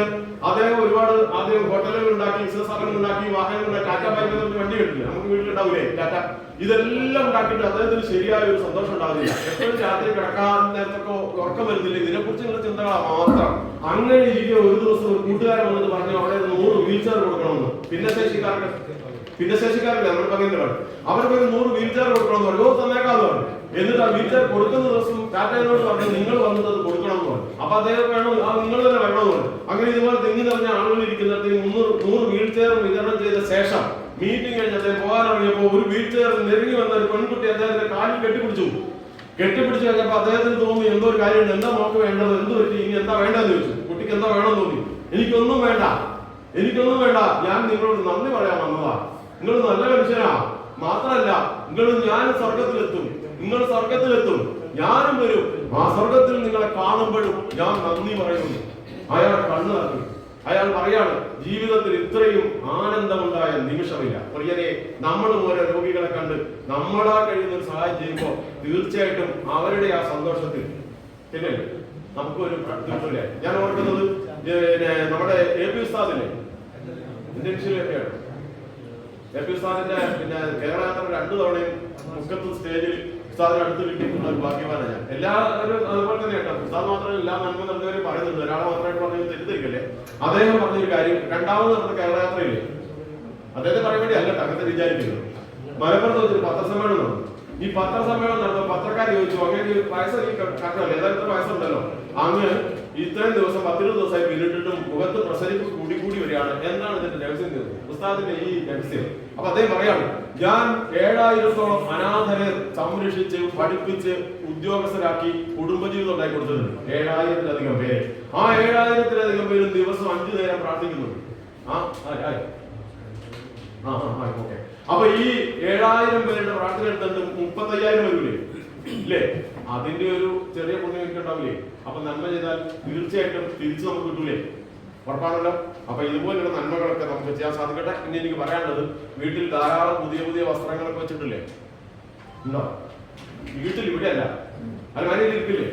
ഒന്നും നല്ലത് കൊടുത്ത് നടന്നൂടെ? ഞാൻ കണ്ടില്ല. സാധാരണഗതിയിൽ ഒരു 60-70 കഴിഞ്ഞാൽ പിന്നെ നമ്മുടെ എല്ലാവരും രീതി എന്താ, ഒക്കെ അടുക്കി കേൾക്കാറുള്ളൂ. എന്നിട്ട് ഏറ്റവും പഴയതെടുത്ത് കൊടുക്കും. വല്ല കാര്യമുണ്ടോ? സമ്മതിച്ചോ? നമ്മുടെ വീട്ടിലും ഏറ്റവും ഡീസന്റായി നല്ല ദുഃഖം തന്നെ പോകണം. ഓക്കെ ആണോ? എന്തിനാ സൂക്ഷിച്ചു വെച്ചിരിക്കുന്നത്? അതല്ലേ ഒത്തിരി വീടുകൾ അങ്ങനെ ഉണ്ട്. ഇതിരിക്കുക അല്ലെ? നോക്കെ ഇതാ പറഞ്ഞു തരാം. ആ പെരിയനെ കിട്ടുന്ന നടക്കുന്നത് ഞാൻ കണ്ടോ? നല്ലതിലൂടെ നമ്മളിതിനെ സൂക്ഷിക്കുന്നത് ശരിയാണ് നല്ലത്. അപ്പൊ ഞാൻ നിർത്തുകയാണ്. അതുപോലെ തന്നെ ഇഷ്ടപ്പെട്ട ഭക്ഷണം, നേരത്തെ അപകടകാരിയായ ഭക്ഷണമല്ല, ഇഷ്ടപ്പെട്ട ഭക്ഷണമൊക്കെ കഴിച്ച്, അതുപോലെ തന്നെ പറ്റിയ ഇഷ്ടപ്പെടുന്ന സ്ഥലങ്ങളൊക്കെ യാത്ര ചെയ്ത്, കുടുംബാംഗങ്ങളൊക്കെ ഇടയ്ക്ക് പോയി സന്ദർശിച്ച്, ദിവസവും നമുക്ക് ഏറ്റവും അടുപ്പമുള്ള ആളുകളൊക്കെ ഫോണിലെടുത്ത് സംസാരിച്ച് അങ്ങനെ ജീവിതത്തെ ആനന്ദ നിർഭരമാക്കി നിർത്തണം. ഈ പറഞ്ഞതെല്ലാം നിങ്ങൾ ചെയ്യുന്നില്ലെങ്കിൽ പിന്നെ വല്ല കാര്യമുണ്ടോ? ഇല്ല. അതുകൊണ്ട് നിർത്തുകയാണ്. എനിക്ക് തോന്നുന്നു നിങ്ങൾ കുറെ പേരെങ്കിലും ഇതുപോലെ ചെയ്തൊക്കെ നമുക്ക് ചെയ്താൽ കൊള്ളാം. ഞാൻ പറഞ്ഞത് മാത്രമല്ല, പെട്ടെന്ന് മനസ്സിലുണ്ടായതാണല്ലോ, ഒരു തോന്നലുണ്ടാവുമല്ലോ, നമുക്ക് അറിയുന്നതാണെങ്കിൽ അത് ചെയ്ത് വിചാരിക്കുന്നു. ഈ സായിബാബ പണ്ട് 8ാമത്തെ വയസ്സിൽ നാടകം എഴുതി അഭിനയിച്ചെന്ന് പറഞ്ഞ സംഭവം ഞാൻ വായിച്ചുകൊണ്ട് വേഗം 1 മിനിറ്റ് കൊണ്ട് അല്ല 1/2 മിനിറ്റ് കൊണ്ട് തീർക്കാം. ഒരു നാടകം ആ ചങ്ങാതി അവതരിപ്പിച്ച കുട്ടിയായിരിക്കുന്ന സമയത്ത് അതിൽ കഥാപാത്രങ്ങൾ ഉണ്ട്. അത് അവരുടെ പേരൊന്നും പറഞ്ഞ് നേരം കളയുന്നില്ല. ഒരു കുട്ടിയായിട്ട് ഈ സായിബാബ അങ്ങനെ ആകുന്നതിന് മുമ്പ് അദ്ദേഹം തന്നെ അഭിനയിച്ചെന്ന് പറയുന്നത്. അപ്പൊ ആ കുട്ടിയുടെ പേര് കൃഷ്ണ. ആദ്യത്തെ രംഗം എന്ന് പറഞ്ഞാൽ വീട്ടിൽ അമ്മ ഇരുന്നിട്ട് ഈ ഭാഗവതം ഒക്കെ വായിക്കാം. അങ്ങനെ വായിച്ചിട്ട് വരുന്നവർക്കൊക്കെ നമ്മൾ പുരാണൊക്കെ പറഞ്ഞു കൊടുക്കുമ്പോൾ നല്ല കാര്യങ്ങളൊക്കെ പറഞ്ഞു കൊടുക്കുക. അതിൽ പ്രധാനമായിട്ട് പറഞ്ഞു കൊടുത്തൊരു കാര്യം എന്ന് പറയുന്നത്, നമ്മൾ ദാനം ചെയ്യുമ്പോൾ ഇല്ലേ? പ്രവാചകൻ പറഞ്ഞില്ലേ ആർക്കാ ദാനം ചെയ്യേണ്ടത്? അത് തന്നെ പറഞ്ഞു കൊടുത്തത്. അത് ആള് തന്നെ നോക്കിയിട്ട് അർഹതപ്പെട്ടവർക്ക് കൊടുക്കാവൂ, തട്ടിപ്പും തെരഞ്ഞെടുപ്പ് വരുന്നവർക്ക്, ആരോഗ്യമുള്ളവർക്ക് കൊടുക്കരുത്, രോഗികൾക്ക്, നിർദ്ധനരായിട്ടുള്ളവർക്ക്, സ്വന്തമായി ഒന്നും ചെയ്യാൻ പറ്റാതെ കൊടുക്കണമെന്നൊക്കെ പറഞ്ഞു. എല്ലാം പറഞ്ഞത് കേട്ടിരുന്ന ആളുകളൊക്കെ പോയി കഴിഞ്ഞ് കുറച്ച് കഴിഞ്ഞപ്പോൾ മുദ്രാക്ഷമൊക്കെ ഇട്ടിട്ട് ഒരു ഭയങ്കര തട്ടിപ്പാണെന്ന് തോന്നുന്ന ഒരു അടിമാടനായിട്ടുള്ള ഒരാൾ വന്നിട്ട് അമ്മ തരണമെന്ന് ചോദിച്ചപ്പോൾ അവർ ചാടി അവിടെ ചെന്ന് തൊഴുത് ആ അവിടെയുള്ള പൈസ കൊണ്ട് എടുത്തു കൊടുത്തു. അപ്പൊ ഈ മകൻ ചോദിച്ചു, അമ്മേന്റെ നേരത്തെ പറഞ്ഞത് ആർക്കാ കൊടുക്കേണ്ടത്? ആ പറയുമ്പോഴൊക്കെ ചെയ്യാൻ പറ്റും. അത് കഴിഞ്ഞിട്ട് എന്ത് ചെയ്യുന്നു? അച്ഛന്റെ ഓഫീസിലാണ് അടുത്ത രംഗം. അച്ഛന്റെ ഓഫീസിൽ കൂട്ടുകാരെല്ലാം വിളിച്ചിട്ട് സംസാരിക്കാണ്. നമ്മളൊക്കെ നല്ല മനുഷ്യരാണ്, നമ്മൾ കഴിക്കാൻ കൊടുക്കുമ്പോൾ കൊടുക്കണ്ടേ, നമ്മൾ പൈസ ആർക്കാ കൊടുക്കേണ്ടത്, പഠിക്കാൻ നിവൃത്തിയില്ലാത്ത കുട്ടിയൊക്കെ കൊടുക്കേണ്ടതെന്നൊക്കെ വലിയ ഉപദേശം. അപ്പൊ ഒരു കുട്ടി ജനലിലാണെന്ന് കേട്ടു, അവൻ 5 രൂപ ഫീസ് കൊടുക്കാൻ തയ്യാറ് നിൽക്കുക, ഏത് പരീക്ഷാ ഫീസ്. അപ്പൊ അത് ഇത് സംസാരം കഴിഞ്ഞാൽ അതിന് പുറത്തേക്ക് അറിയപ്പോ കുട്ടി ചോദിച്ചു, സാറേ എനിക്കൊരു 5 രൂപ എന്തിനാ മോനെ പരീക്ഷാ ഫീസ് അടയ്ക്കാൻ തയ്ഞ്ഞില്ല? അയ്യ എന്റെ കുട്ടിയെ പൈസ ഉണ്ടോ പേഴ്സ് ഒറ്റ പൈസ ഇല്ല.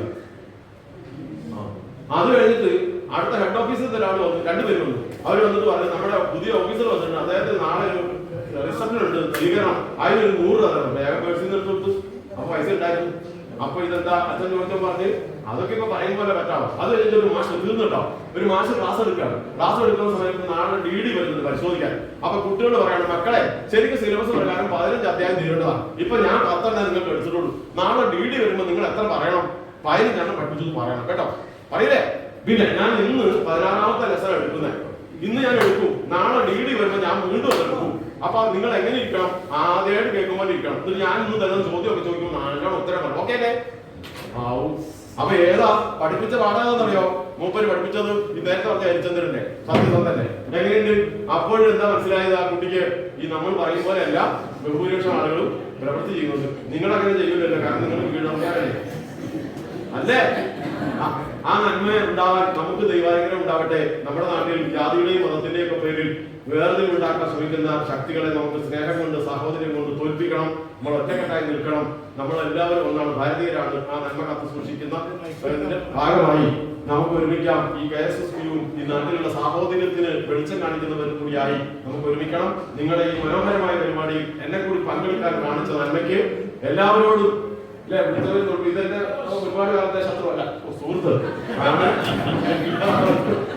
എല്ലാവർക്കും നന്ദി. ഇതുവരെ പറഞ്ഞതിൽ ആർക്കെങ്കിലും എന്തെങ്കിലും വിഷമം ഉണ്ടായിട്ടുണ്ടെങ്കിൽ എനിക്ക് യാതൊരു വിഷമവും ഞാൻ അറിയിച്ചുകൊണ്ടിരിക്കുന്നു.